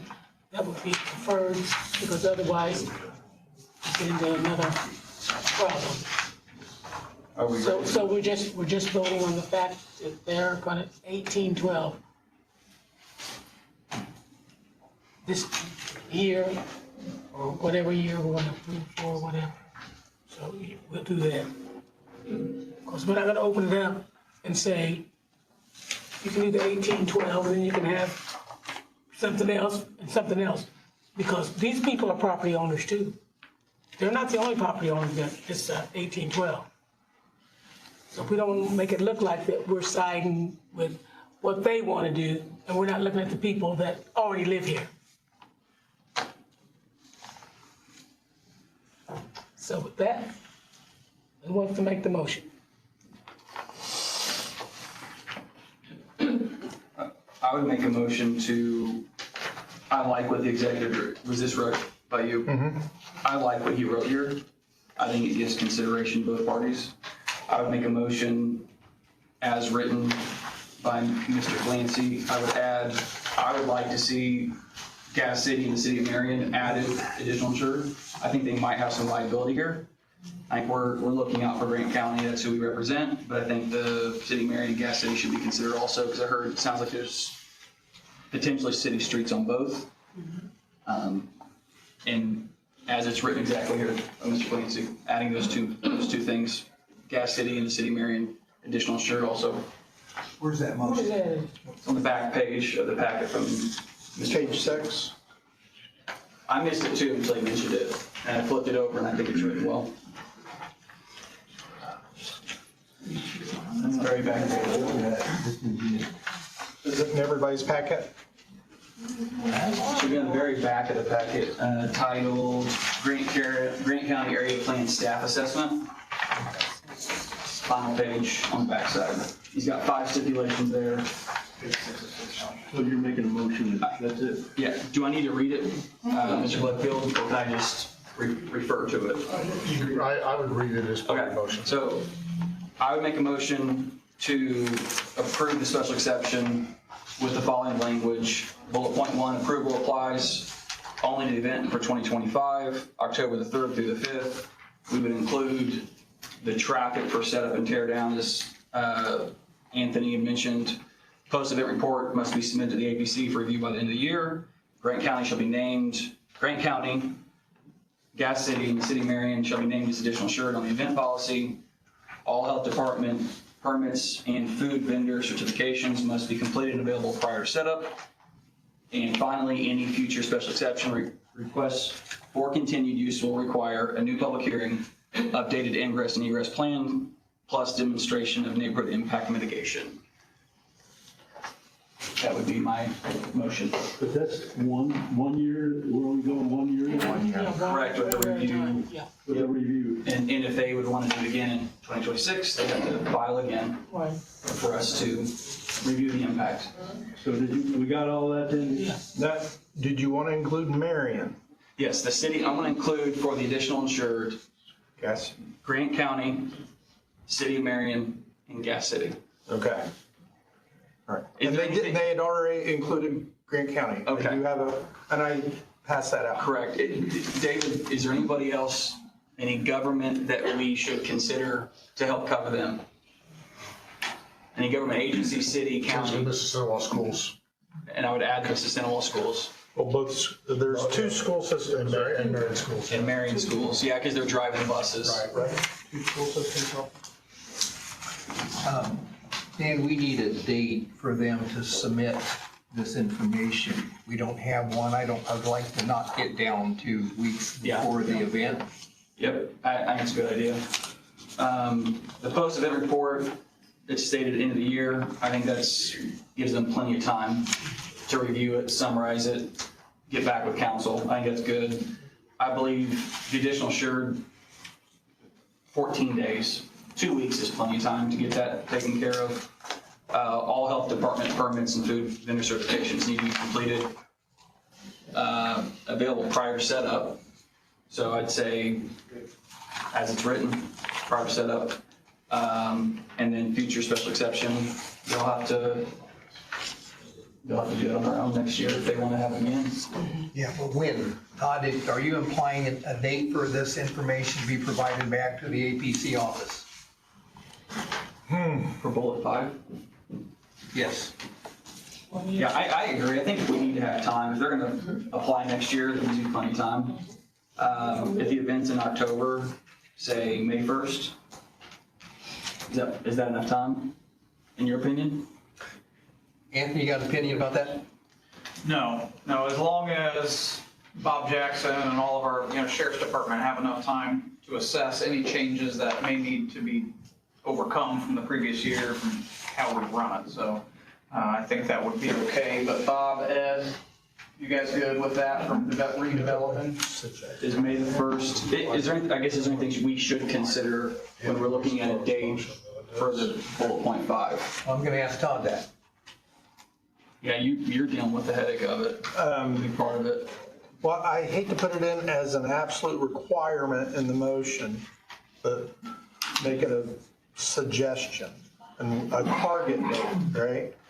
That we're not waiting till, if we make it a requirement and one of the agents, because there's a lot of people involved in this. If one person, doesn't make the timeline, then the whole thing slips, right? So I just hate to put that kind of requirement on there. But let's not wait until the month before. Do we say a May 1st target with June 1 deadline? Okay, does that sound good? Does that sound acceptable to the board? May 1st target, June 1 requirement for consideration for any future special exception. 2026. Of 2026, correct. We're gonna apply that to number 5. Correct.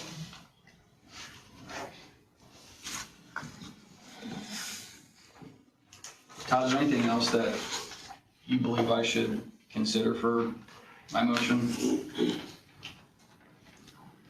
I'm sorry, Mr. Blanchett. No, that's fine. And this is for the dates are for the application. Exactly, for a future special exception to be considered for the year 2026 and beyond. So that's reviewable.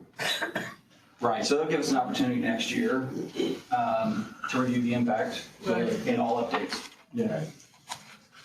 Okay. No, So he's made a motion. A very long motion, sorry. Can I ask you just a clarifying question? I'm sorry, and I don't want to impose too much, but on this. Pause, please, 1 second. Hearing's already closed. Okay, we'll let you give you Thank 2 you. minutes. I'm sorry. So on the special exception for explosive manufacturing, storage, and use, is that stipulated that that's 3 days as well with the event, or can they shoot cannons only, I guess, until 26? I think Mr. Gledfield has already verified that's not legal use, and so the cannon being fired is over this 3-day period. Correct. Right, so there's been no request for a special exception for cannon fire the other 362 days of the year. Okay. So I think that would have to be dealt with at a future time if they want to ask for that. Perfect. Thank you. Meaning no dress rehearsals. All right. Yeah. So, Live dress. Live dress rehearsal. as we're still kind of forming the motion, right? Because it is complex, and this is unusual, right? This is a really unusual, unique thing for the item for the board to consider. Is, do you want to put any wording in there for notification of the neighborhood of exactly when these battles are going to take place? Or put any kind of limits, because I don't think we talked about the number of times cannons would actually be fired. I think that should be. Because I mentioned notice, Yeah. make sure that all the neighbors are well notified so that it's not a How many times they surprise. can fire? Yeah, I think that's good. So question, so there's 5 battles, there's a targeted 20-minute period. If we gave a 60-minute window, that 20-minute period could happen within and give that notification. So let's say the target is at 1:20 and we notify the neighbors it will happen between 12:50 and 1:50. Is that what's that time frame? So I think it is reasonable for people who want to take their dogs to whatever house. Can you answer that question? Answer that? Yeah, because I'd like to set, I think it's reasonable. I think that we should set some kind of limits and notification of the neighbors, especially on Tulip Drive. That bit of grace can help us adjust if something's late to start, et cetera. That would be appreciated. Also, we do publicize publicly ahead of time our schedule of events for all 3 days on our Facebook and website. So it is public information even before people arrive at the gate and get their gate brochure. I have a question too about the Facebook and everything. Everybody doesn't have Facebook. So We post it get on that our website as well. We need for the notification to the newspaper, because people do still get the paper. So let's get notification to everybody, Our schedule of events, everything. Yeah, okay, that's pretty big. it has to be done. To send them to all the people in the neighborhood by mail. She said newspaper. Yeah, put Like an agenda, Yeah, like a daily agenda. Yeah. So I can clarify. So we'll add a 6th bullet point that the 3-day event has an agenda with reasonable timeframes supplied to everyone on Tulip Drive and posted in the newspaper. And the 5 events that has fake cannon fire has 1-hour windows that they can shoot those cannons off in, so the neighbors can be made aware. Sure. I think that's reasonable for both parties. Yeah, and then what we're posting at the newspaper, I would say it needs to be done within 2 weeks of the event. So there's plenty of notice with the agenda, including the cannon fire. So I know it's a lot of stipulations, guys. There's a lot there, a lot to comply with, but I think it considers everybody. Would it be unreasonable? So has he made a motion? Very long, half-hour long motion. Yeah, he's made one. Everybody knows what's happening with that motion. Yeah.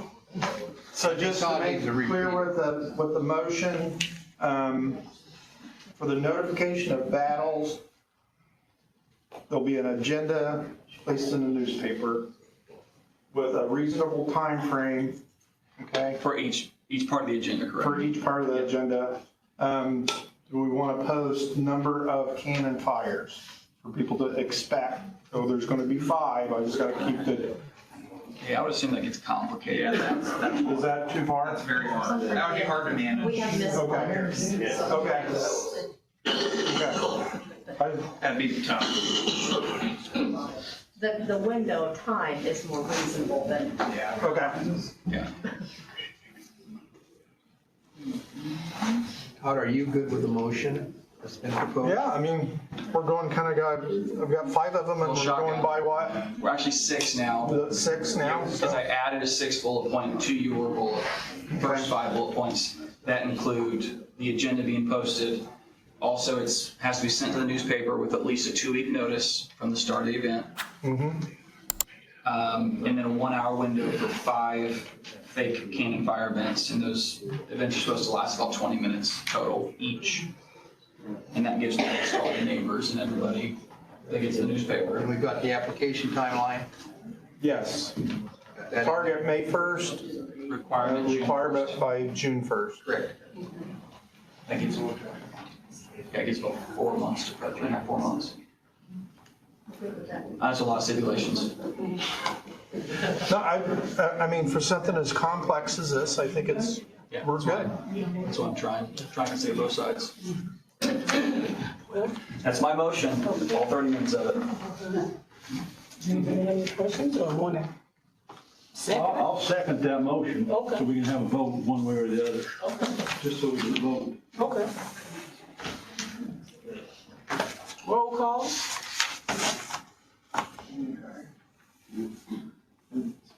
Bill made this second, okay. Randy Atkins. Yes. Bill Johnson. Yes. Lois Jones. Yeah. Chip Long. Yes. John Pearson. Yes. Dan Young. Yes. Thank you. Motion passes.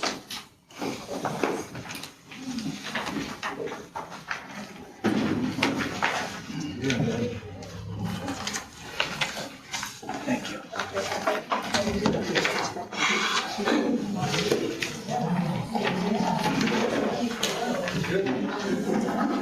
At this time, I suggest we take a 5-minute break.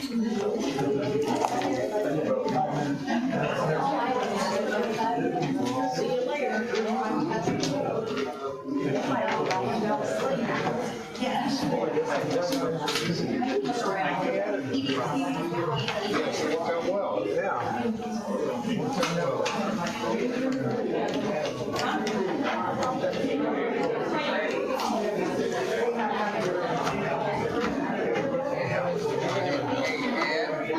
We want to talk about how these are supposed to be filled out. We can't say no to anything, right? Correct. We can't say no to anything. Say no to anything. That's correct, it's gotta be yes. Yes on everything. We should have it in the package. We need a couple more of these. We should have been a packet. I should have got a packet from the last meeting. Chip, we're asking a lot. Gotta go home. I thought it was, the cell towers were actually in this packet, but Here's, finding your back art. here's the towers. Okay, well, I got the condensed version of the towers. So many pages. Oh, yeah. Here it is. This.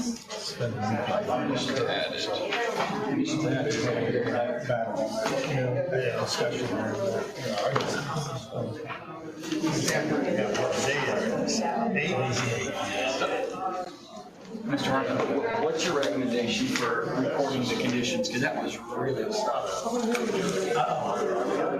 I would refer to. Plus the extra bullet points. Yes, I would refer to the notes. Okay. Top of my head, like I said, not having that old. Refer to page 6. Yeah, get Todd to print it out. Okay. With the completed version. Thank you.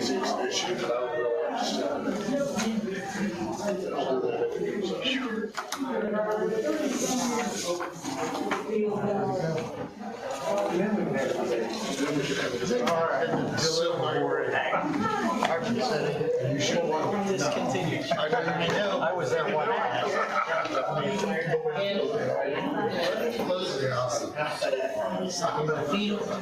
So it showed where the shot had. So sure that did. Yes. Oh, I never, yeah, 1812's never done that. Oh, I got to do that. Do they do that? Yeah, they do. I've never seen it. Well, you'll probably see it this year. One, yeah. But they suspended it for a few years after they had a bad accident. Had a what? Hartford City accident. 1812. 1812 did. They had a lady training Indians step onto one of those when it grew up.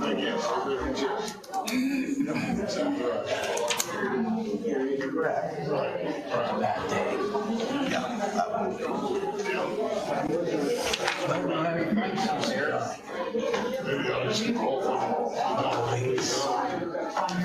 They said they had no injuries from it. I don't know that there's too many people there that would know, because that was several years ago. They almost lost their insurance because the payout was large.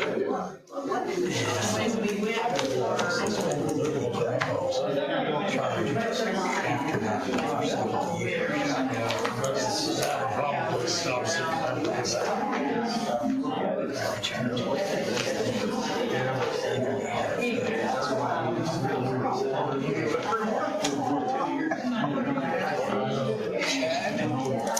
I mean, I thought it was really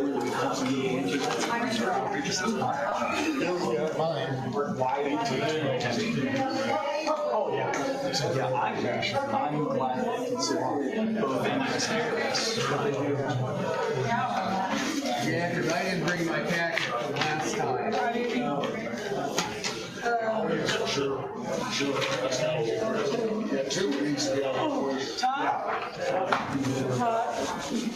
Yes. Do we have any more special exception papers? Finding of fact. Finding fact papers for the next steps too. Okay. Some of us left our packets at home. We're not as smart as Chip. Well, Jeff's on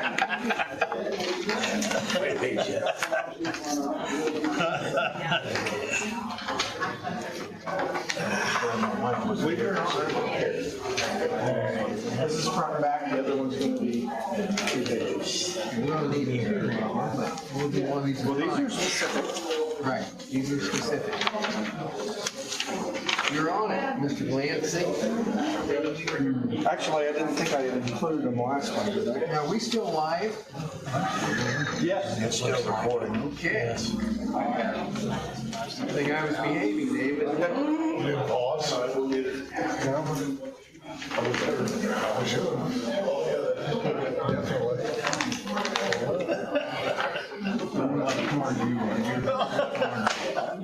I got him. I'm not other than I now. I know you do. Excellent work, Mr. Clancy. We'll have to change the date. It is 7:48. Right. Is it really? It's 9:08.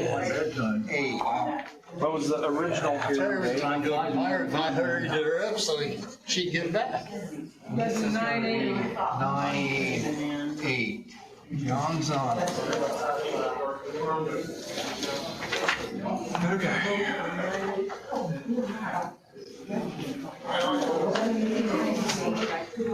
Okay, there's them two.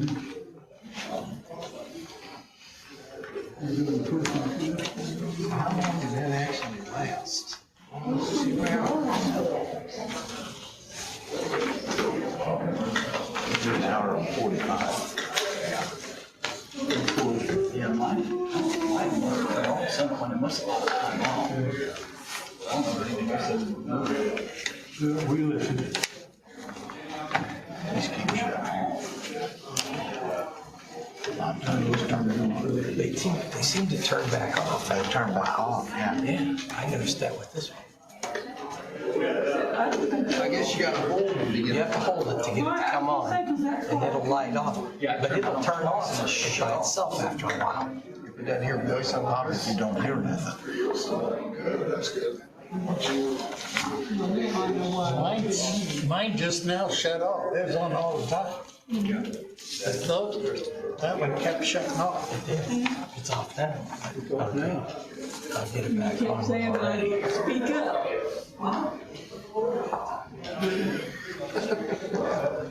Get that teacher voice going, Lois. Yeah. I got one of them. Oh, boy. You did an excellent job. We'll come back and they'll Sleep. I think if they do. That's the one you, just want you to sign it. Okay. Thank you. It's right here. I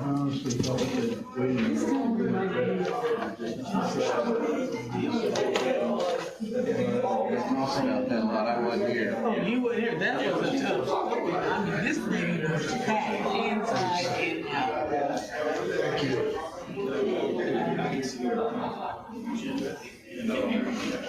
It kind of reminds me of the Hatfields' coins. I would be confused by that too. Thank you, sir. He's ready to go. I think it's about time. Let's do it.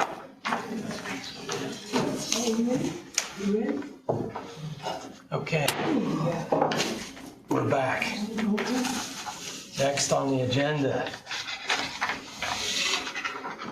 is docket 0925, 7405 West Muir Street and Road 27 Converse. And again, in this public hearing, we will hear first from the petitioner for 15 minutes, and then any opposition for 25 minutes, and then finally a rebuttal from the petitioner for 10 minutes. So, sir, if you would take the stand and sign in. You have handouts. Give me that, Todd.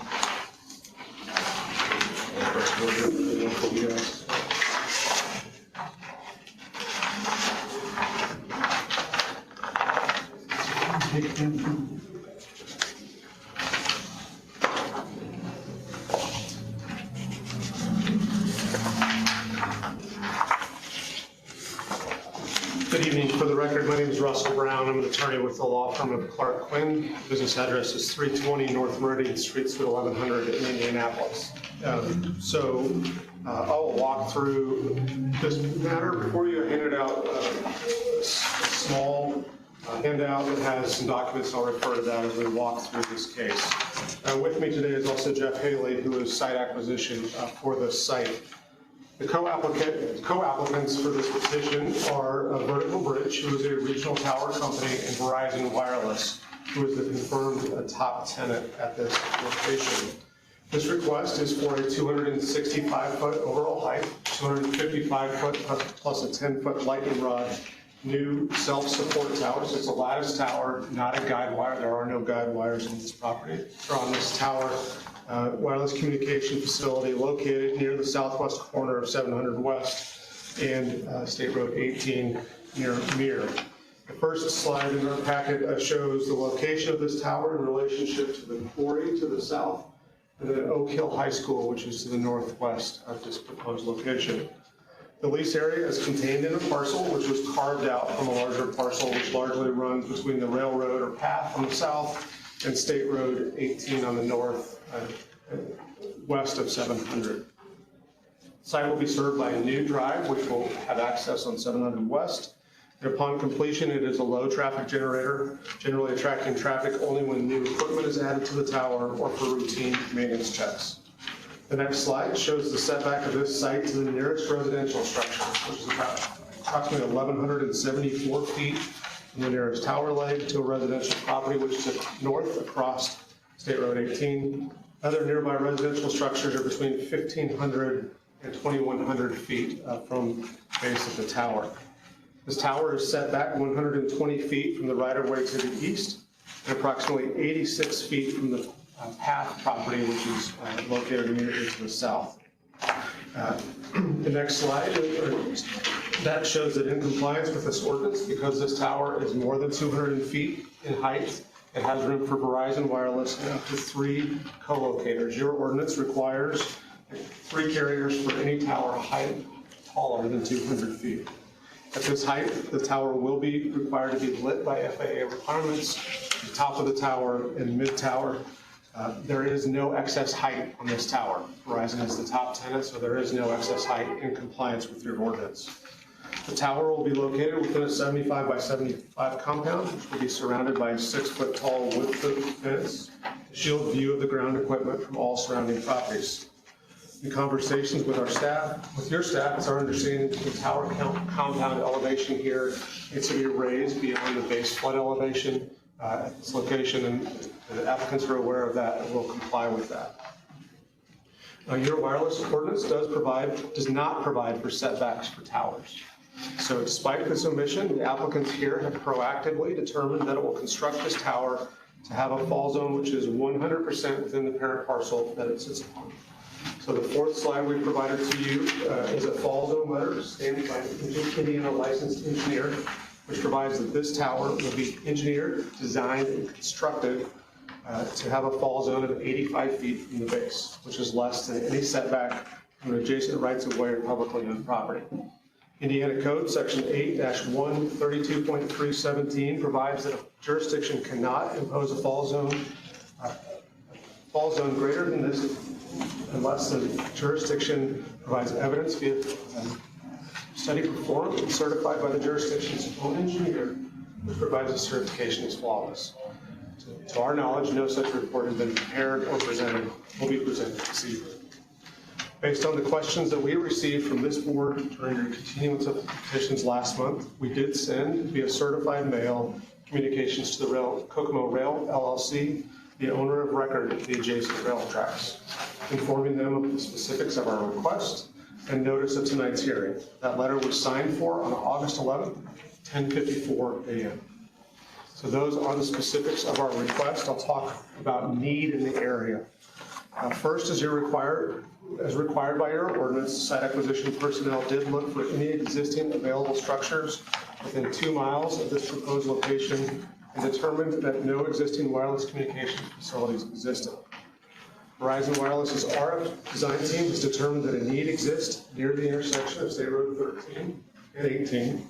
In reviewing area properties where a tower could be located, which met the identified areas of need, this property was one where a new build could be located, which met the need and didn't require variances to be constructed. The last slide of the materials shows a before and after map of the areas of enhanced coverage provided by this location.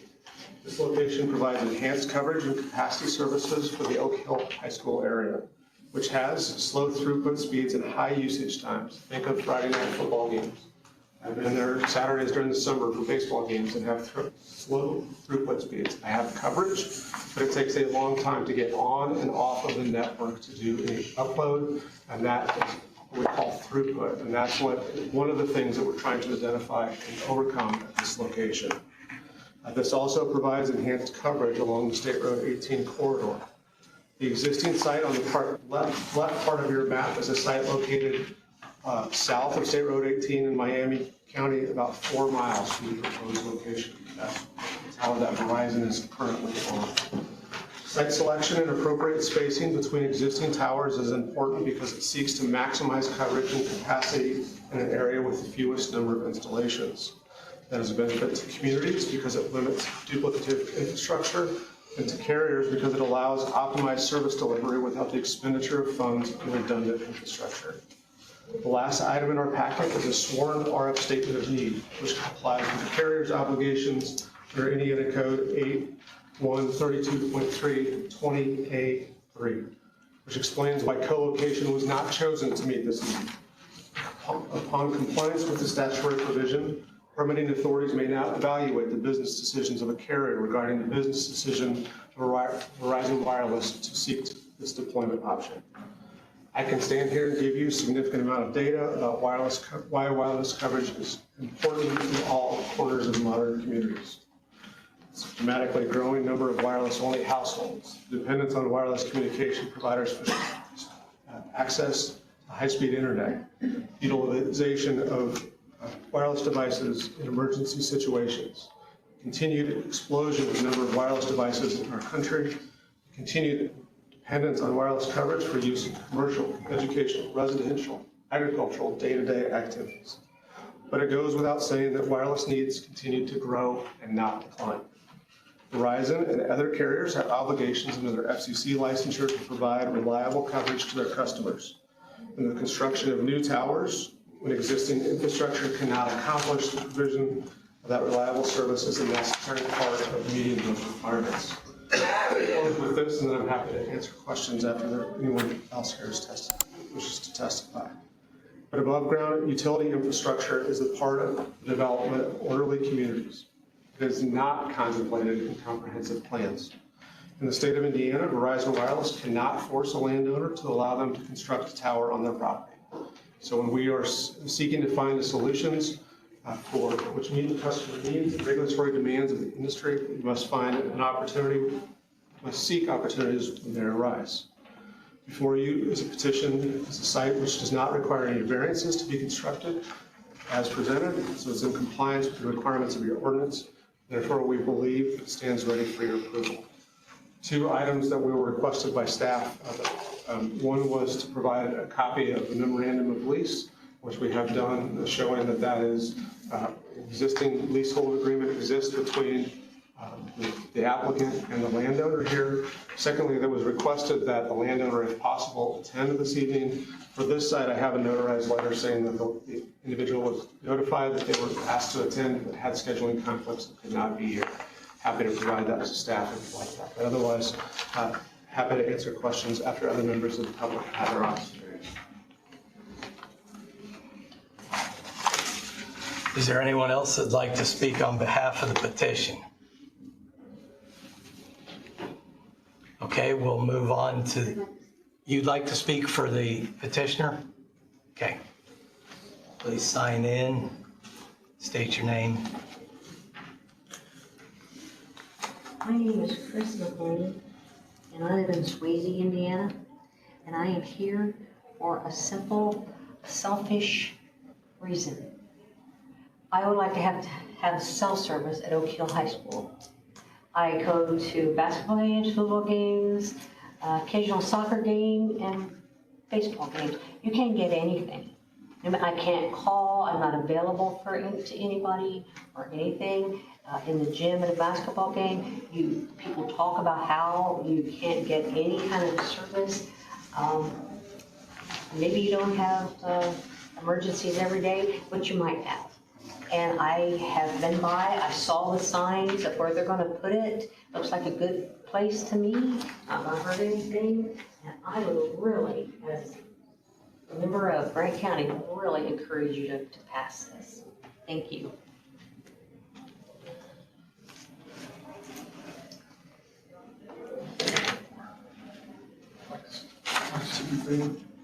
Is there anyone else to speak in favor? Travis. Travis LeMaster, 506 Maple Street, Sweetser Town Council. Like this lady said, I would like to have cell service that is reliable, and I think that this tower would help alleviate some of those concerns. This tower, from the placement of it near the Sweetser Switch Trail, will not harm the Switch Trail. There's no concern from the council of that, and we think this is a positive thing for the Oak Hill community to have a cell service and cell tower out there.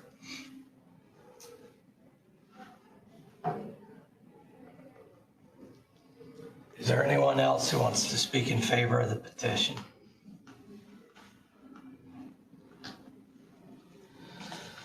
Okay, we'll move on to the opposition. If there's anyone here opposed to this petition, please come to the podium. Hearing none, we'll move back to the petitioner. Do you have any additional closing remarks you want to make? I do not. Okay. Now it's time for board discussion. And so if any board members the public hearing is officially closed, But if any members have anything they would like to discuss amongst themselves or ask questions of the petitioner, go ahead. The first question I'd like to ask is, if we say to do it, you have Verizon. You don't have anybody else, right? You have just Verizon. You said you share, but Verizon, I don't see sharing with these people. You have to have 3 for the height. But Verizon will be the phone company that you're gonna have.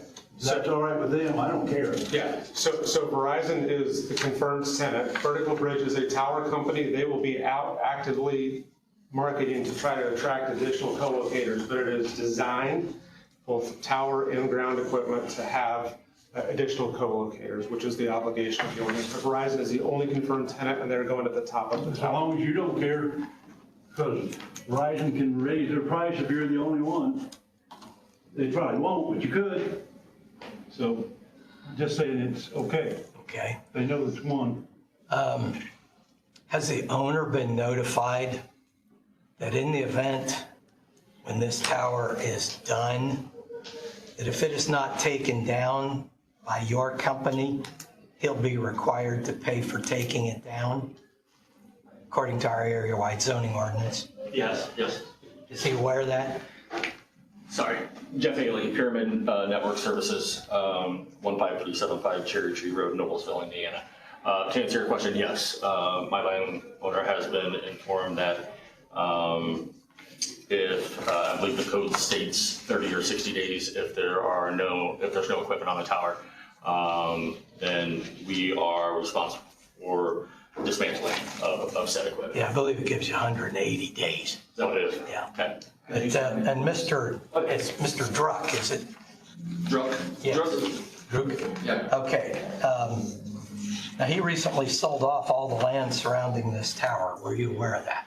We are. So when we started this process, he owned the entire, I believe, 36 acres or something along those lines. And then in the middle of this process, he had some health issues, and he sold he wanted to keep the parcel, obviously keep the tower for financial reasons, and he sold the remaining parcel.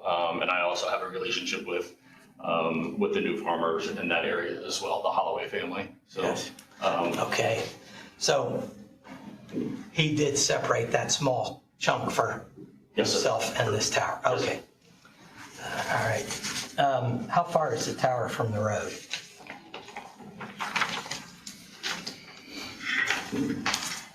From the right of way, it is 120 feet. Okay. It's kind of hard to tell on your drawing here. And he says it'll fall within 85 feet. So it would go outside the fence, obviously. Correct. All right. And that's under those conditions specified, catastrophic conditions, all bets are off, right? It'll go where it goes. It goes where it goes, yes, but those are modern building standards and what the requirements are for designing a tower. And I think we're on Rev G or Rev 8G. This is the current standards for building code for that. If you look at what's provided in there, it is fully loaded, so all 4 center lines taken with, there's a straight line wind rating there. I think it's 110 miles an hour, I think. And there is also a rating for if it is coated with radial ice. So all of that equipment is coated with ice, what it is wind rated to do that. That is the design requirements that currently exist in the West. But it does crumble down in 85 feet. It's designed to collapse at its weakest. To collapse on itself. Weakest point, yes. So it hinges, basically. Yes. So it has to stay vertical. I mean, if the top comes off, it's 250 some feet, right? In total? Yes, in total, it's 260. So half of that'd be 125. I don't know if it breaks exactly in the middle. No, it can't lay down. It folds upon itself. That's the design concept. Yeah, we had another one. We had one where they had a drawing of it, supposedly the point going down into the ground beside the base. Yeah, we had one. When it folded out over. It did do that? Well, that's what their theory is. That's what it said. Yeah. Okay. Quick question. Yes. When these towers are constructed, is there a inspection done by anyone to see that construction was performed as spec'd? Yes, regularly there are inspections. So most jurisdictions request that an inspection be done. And that's all hashed out when the building permit is issued. But I'm not sure what your jurisdiction requires because I haven't gotten to the building permit process. But generally, yes, there is a post. Who does this? It would be the county, Grant County. So your company doesn't have somebody qualified to make sure the construction was performed accurately? Well, sure. Like the construction and the engineers and everybody are registered through the state of Indiana. But the post inspection, there will be an inspection done by the tower company on the construction company, and then there also is the availability for their jurisdiction to do an inspection, and that's part of the building permit process and requirements. We're not qualified to inspect the tower to see if it was built properly. But your I would hope that your building department would be, right? Your building commission? Our building inspector, mainly he does residential, but commercial as well, some. But he's not approved to do commercial design work. He's not approved to do towers. Okay, second question. How far is this from Oak Hill's administration office? So I'm assuming that they have a radio tower for their bus transportation system. If that were to be the case, there's no interference that's going to be caused by them with this, correct? They are not the same frequency. You have shortwave or you have, your radio, it's a different frequency. And those are often co-located. In some communities, we co-locate emergency response whips or small antennas or repeaters on these towers without any sort of interference. Perfect. What kind of service does the high school have now, though? I'm sure the teachers have got cell phones and how the communication's done there. It's inadequate from Verizon Wireless's standards and perspectives. So Verizon Wireless is, they're not in the business of spending $500,000 for funds. My assumption is there's accessing Wi-Fi inside of school. That, Mr. Atkins, would that be reasonable assumption that that's how they're using their cell phones is Wi-Fi? I would guess that. That's probably what it is now. That'd be a guess. I would guess. There's probably other coverage, Joe, other phones. Yeah, everybody's got Verizon. I've had Verizon, T-Mobile, and this area's been dead. I've been here for over 20, it's always been dead. It's dead. Yeah, dead. I mean, I lose it every time I drive that way. I can tell you, my son has played travel baseball. Oak Hill is a regular place that we come to play. We're not there this summer, but I was there the last 3 summers, and I can tell you that throughput speed, where I'm trying to upload and download something, is non-existent. I can't stream music. I can't upload pictures. Dropped calls exist.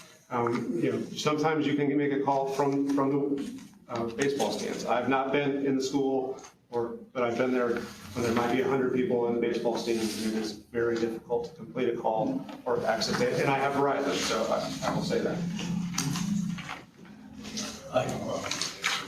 Has there been a determination of no hazard to air navigation issued by the Federal Aviation Administration? There has been, yes. Do we have evidence of that you can present? I can get it. Yeah. In fact, I may have already emailed that to Todd. Yeah, it has been obtained, which is a requirement, and it's a requirement before we start construction. Okay. So before you get the building permit, you'll get that to Mr. Clancy? Okay. Todd, do you know if you have that? Have I emailed you that? Condition of approval. Mr. Herman asked me that earlier, and I've seen so many, of applications. I have it in my files. I didn't bring a hard copy of it. I'll email it when I get back tonight. Make sure he gets that with you. Okay. Has the board got any other questions? Would someone like to make an attempt at the motion, or do you have a question, Lois? Well, not a question for him, but for Todd. The construction inspection, I'm a little worried about that. We don't have a person that is qualified for that. Is there somebody you can contact to have that inspection for the project. Like a third party? Yeah. A third party inspector? Yeah, because that, But they're gonna put on $500,000 to put this up, they're gonna put it up good. They're gonna put it up right. It should be their burden to make sure that it's Yeah. done correctly. Yeah, it would behoove them not to put up the best they got. I still say we need an inspection just in case. I guess I'd be more worried if there were any structures nearby. Right, I would be too, but because of that inspection, there's always what if, you know. It's not gonna happen, but you don't know. Well, if it does fall over, Yeah. it won't be our loss. Okay. Except we'll have dropped calls. Okay. Okay, I'm good. So if you guys wanna go with that, okay. But it is something Yeah. that you could maybe bring up with the APC as well. Yeah. Is that, We check on okay, that, see if we can get somebody. can we get somebody trained for that? Yeah. All right, that would be big. That would be pretty big, though. I'd like to make a motion, and we go ahead and put the spatial exception for, we can find a number here, 012-025. That's enough. Oh, wait. It's 22. So it's 00925. Correct. I'm on the wrong one, that's why. There's the wrong one. So the motion is motion to approve? Yes. You get a second? I'll add an amendment to that they get the FAA certification to area plan office prior to getting a building permit. And go with that amendment. So, in an amendment, are there any more amendments? Is that an amendment or a condition? That's an amendment to the motion. Yeah. Now, in the case of an amendment, we act upon the amendment first and then the regular motion because it's added to it and is also passed or not passed. I make a motion of approving with the amendment. You have a second? I don't know. I made the motion. Oh, you had, and I'll second I thought that. Bill had one on the table, or on the floor. You deal with the amendment first. Okay. That's what he just did. And then if it passes, Yes. then we move to the That's full motion. Okay. Yes. So if we can get, I think Mr. Pearson seconded it, is that correct? Yes. Okay. So, And for verification, this is 001-25, is that correct? Yep. I'm flipping back and forth between so many papers. 009. Do I have 009? Yeah, I got one, I got one. Okay, And let me keep looking. so on the amendment, we'll do a quick voice vote. All in favor, say aye. Aye. Opposed, same sign. Okay, now for the main motion. I'll second We need a the main second. motion. Okay. There you go, Chip second. Chip seconded. But who did the amendment? Who was the Well, first and second? Randy and John. Okay, I just wanted to make sure. I don't want to guess. Okay, and then we'll have a roll call vote. Are there any comments before we pass or deny the motion? Hearing none, you can give a roll call vote when you're ready. Randy Atkins. Yes. Bill Johnson. Yes. Lois Jones. Yes. Chip Long. Yes. John Pearson. Yes. Daniel Young. Yes. Motion passed. Motion passed. Thank you. Okay, we'll move on to the next one, You need a vote sheet for 9. which is docket 012-25. County Road 400 West, just south of 505 North, Marion, Indiana, 46952. I also have a small packet here for this site as well. Okay, going back this way.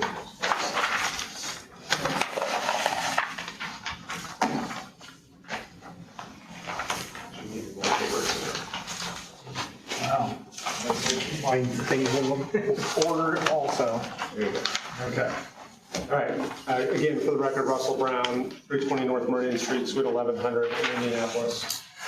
I'll be briefer on this one, but I think given that they're standalone cases, we want to cover important information. Again, same applicants here, so Verizon Wireless and Vertical Bridge. Again, Vertical Bridge being a regional tower builder. Verizon is the top tenant at this site as well, so there is no excess tower height at this location. This site is 260 feet in overall height, so 250 feet plus a 10-foot lightning rod, and located near the southwest corner of 400 West and County Road 500, west and southwest of Jalapa. The first slide shows the location of the tower in relationship to Jalapa, and you can see the Mississinawa River is in the upper right-hand corner of that area. This lease area is 100 by 100. The parcel itself is larger, being 142 acres. The site will be served by a drive from 400 West. And again, as previously mentioned, upon completion of construction, relatively low traffic generator.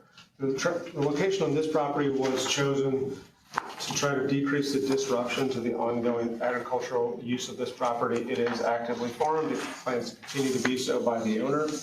So trying to decrease disruption at this location while also having an appropriate setback to nearby residential structures. On the third slide, it shows the setback to the nearest residential structure. The nearest residential structure is about 819 feet. There is an accessory building that's about 766 feet to the nearest leg, but still well in excess of the height of this tower. The other residential structures are about 1,200 feet to about 2,600 feet. Trying to go all around it, showing you which one is the closest nearby. The tower is set back 130 feet from the right-of-way, 400 West, so that's the nearest right-of-way, about 450 feet south of 505. On the next slide, kind of shows the tower elevation, again, in excess of 200 feet. So this only has Verizon plus 2 co-locators, but still in compliance with the ordinance, which requires 3 carriers to be allowed to be located on the site. This would be lit as well.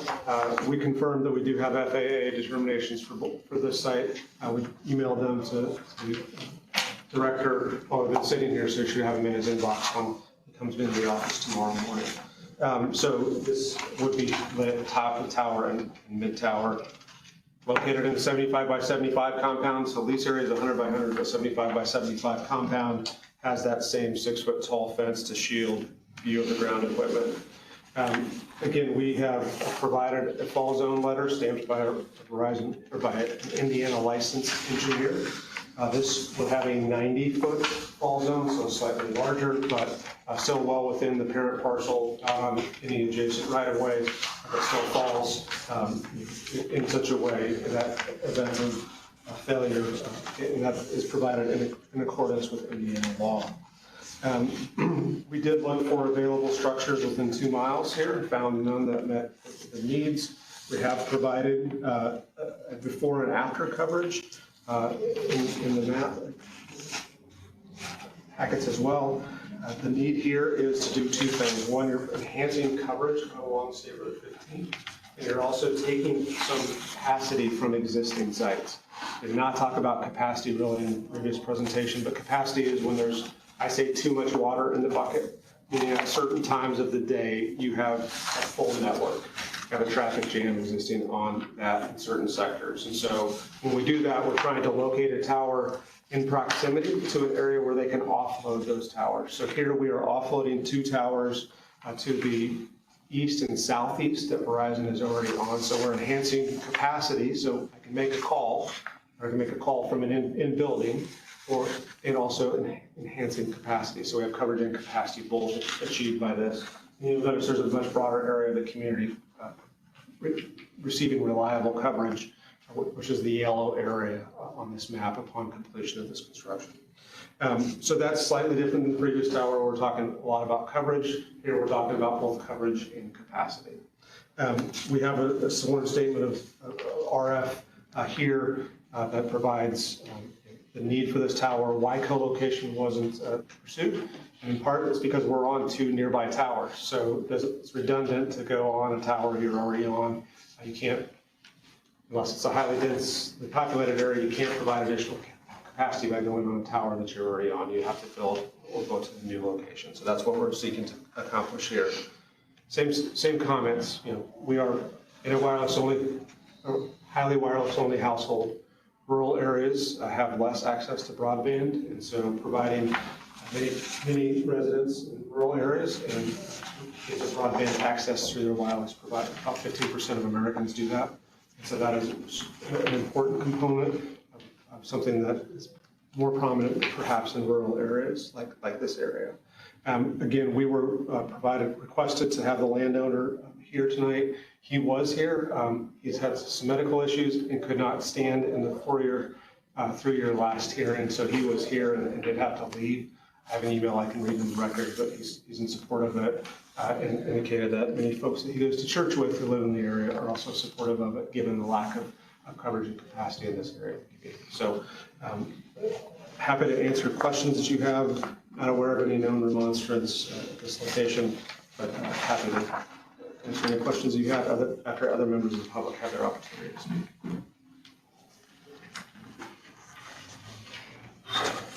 Is there anyone else that would like to speak?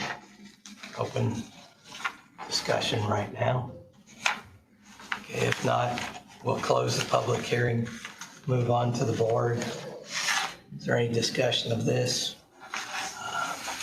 Is there anybody opposed? No, there's nobody been opposed. Okay, came forward. Okay. The site, is it 100 by 100 feet, you say?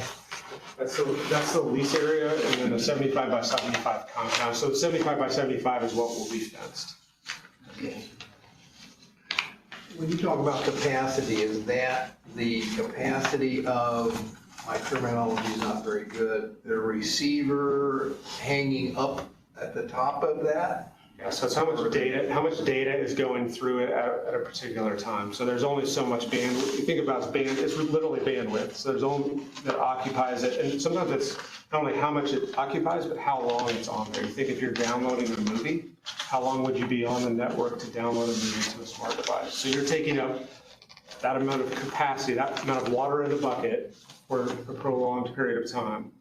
Versus if you could have increased speed, if I could be on and off the network, I can take all that water and dump it out versus dribbing it out. I'm on and off the network that much faster. What limits the number of those that you can have up there? Variety of things. As all good law school answers, it depends. So part of it's, you can generally only have so much weight at the top of the tower. Generally, there are 3 or 4 antennas per sector. So each macro site, large site, generally has 3 sectors that you're covering. So you might cover this part of the room, that part of the room, and that part of the room. It's directional. Could be 9. So 9 antennas. You have 12 antennas up for 360. At the end of the day, when you have 3 co-locators, yes, you could have 9 or 12 antennas up there.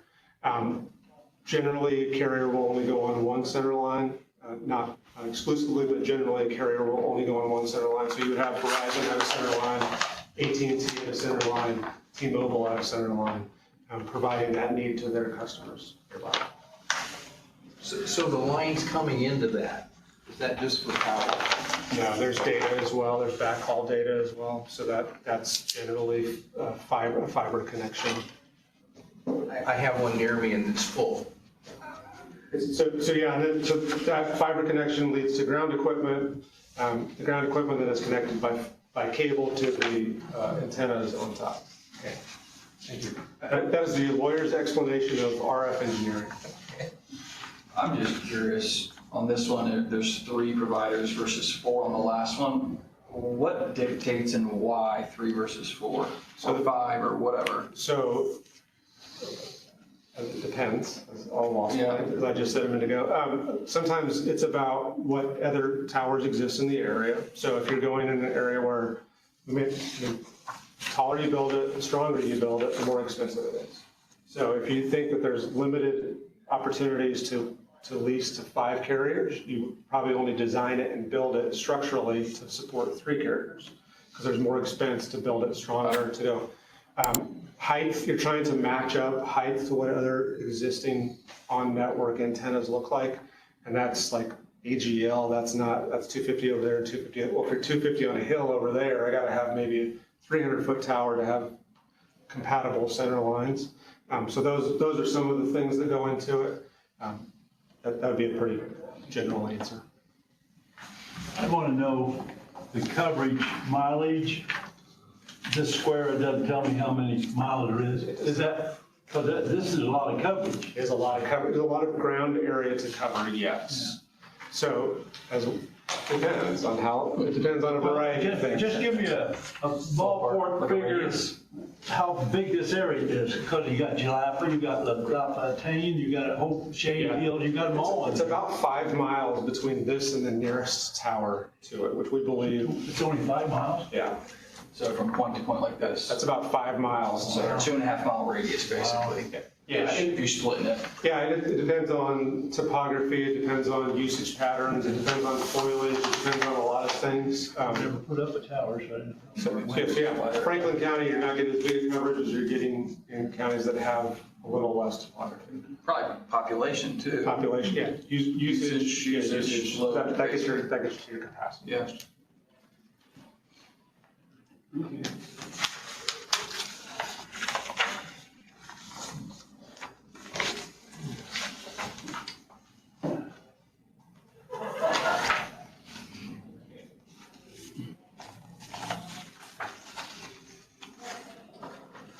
Silence is the reason to sit down.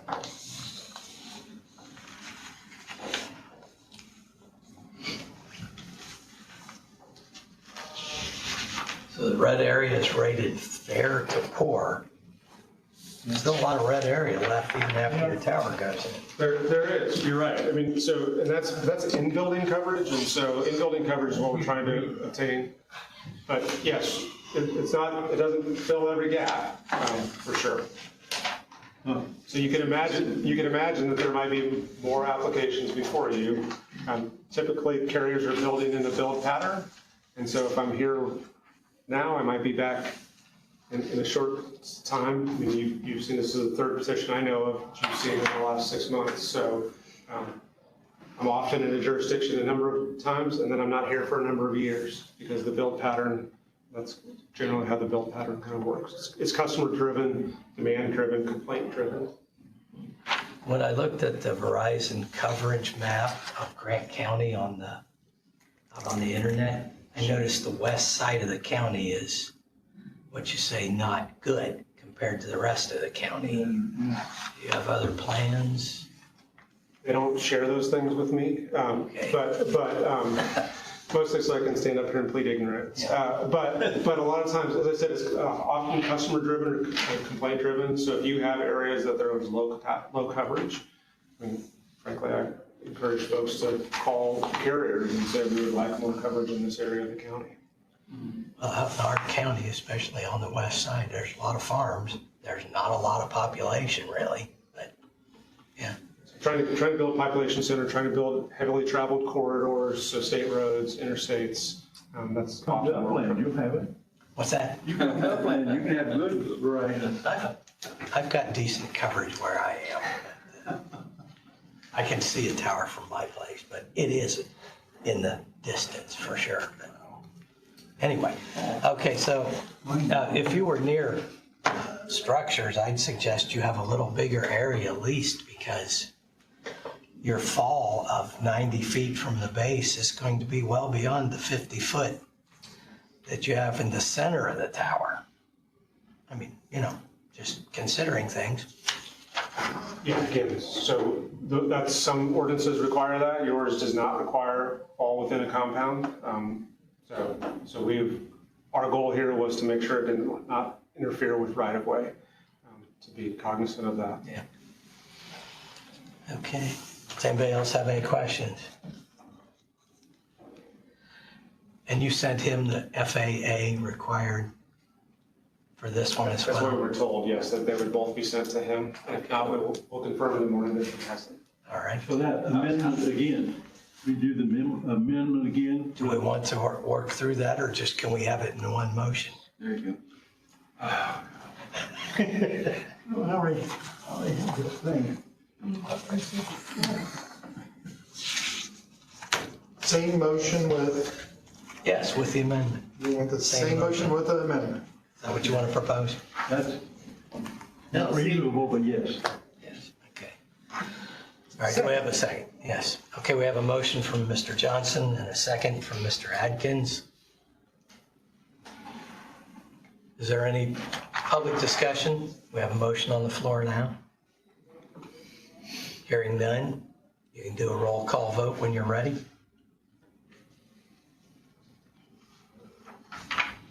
Randy Atkins. Yes. Bill Johnson. Yes. Lois Jones. Chip Long. Yes. John Pearson. Yes.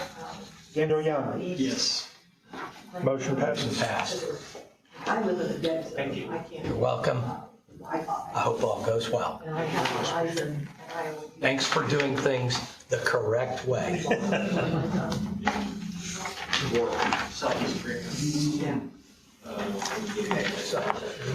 Okay, we have public comment time. Next thing on the agenda is anyone who would like to speak to the board on anything within their jurisdiction. Please come to the podium.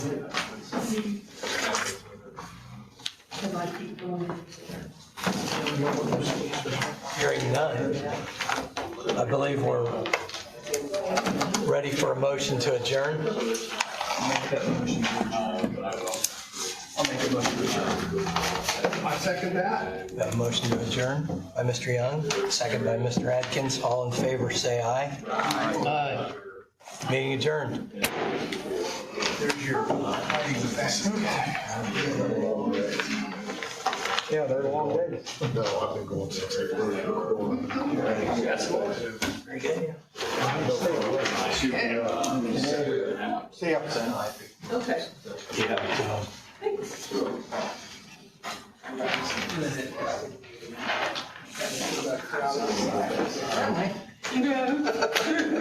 Dark out there now.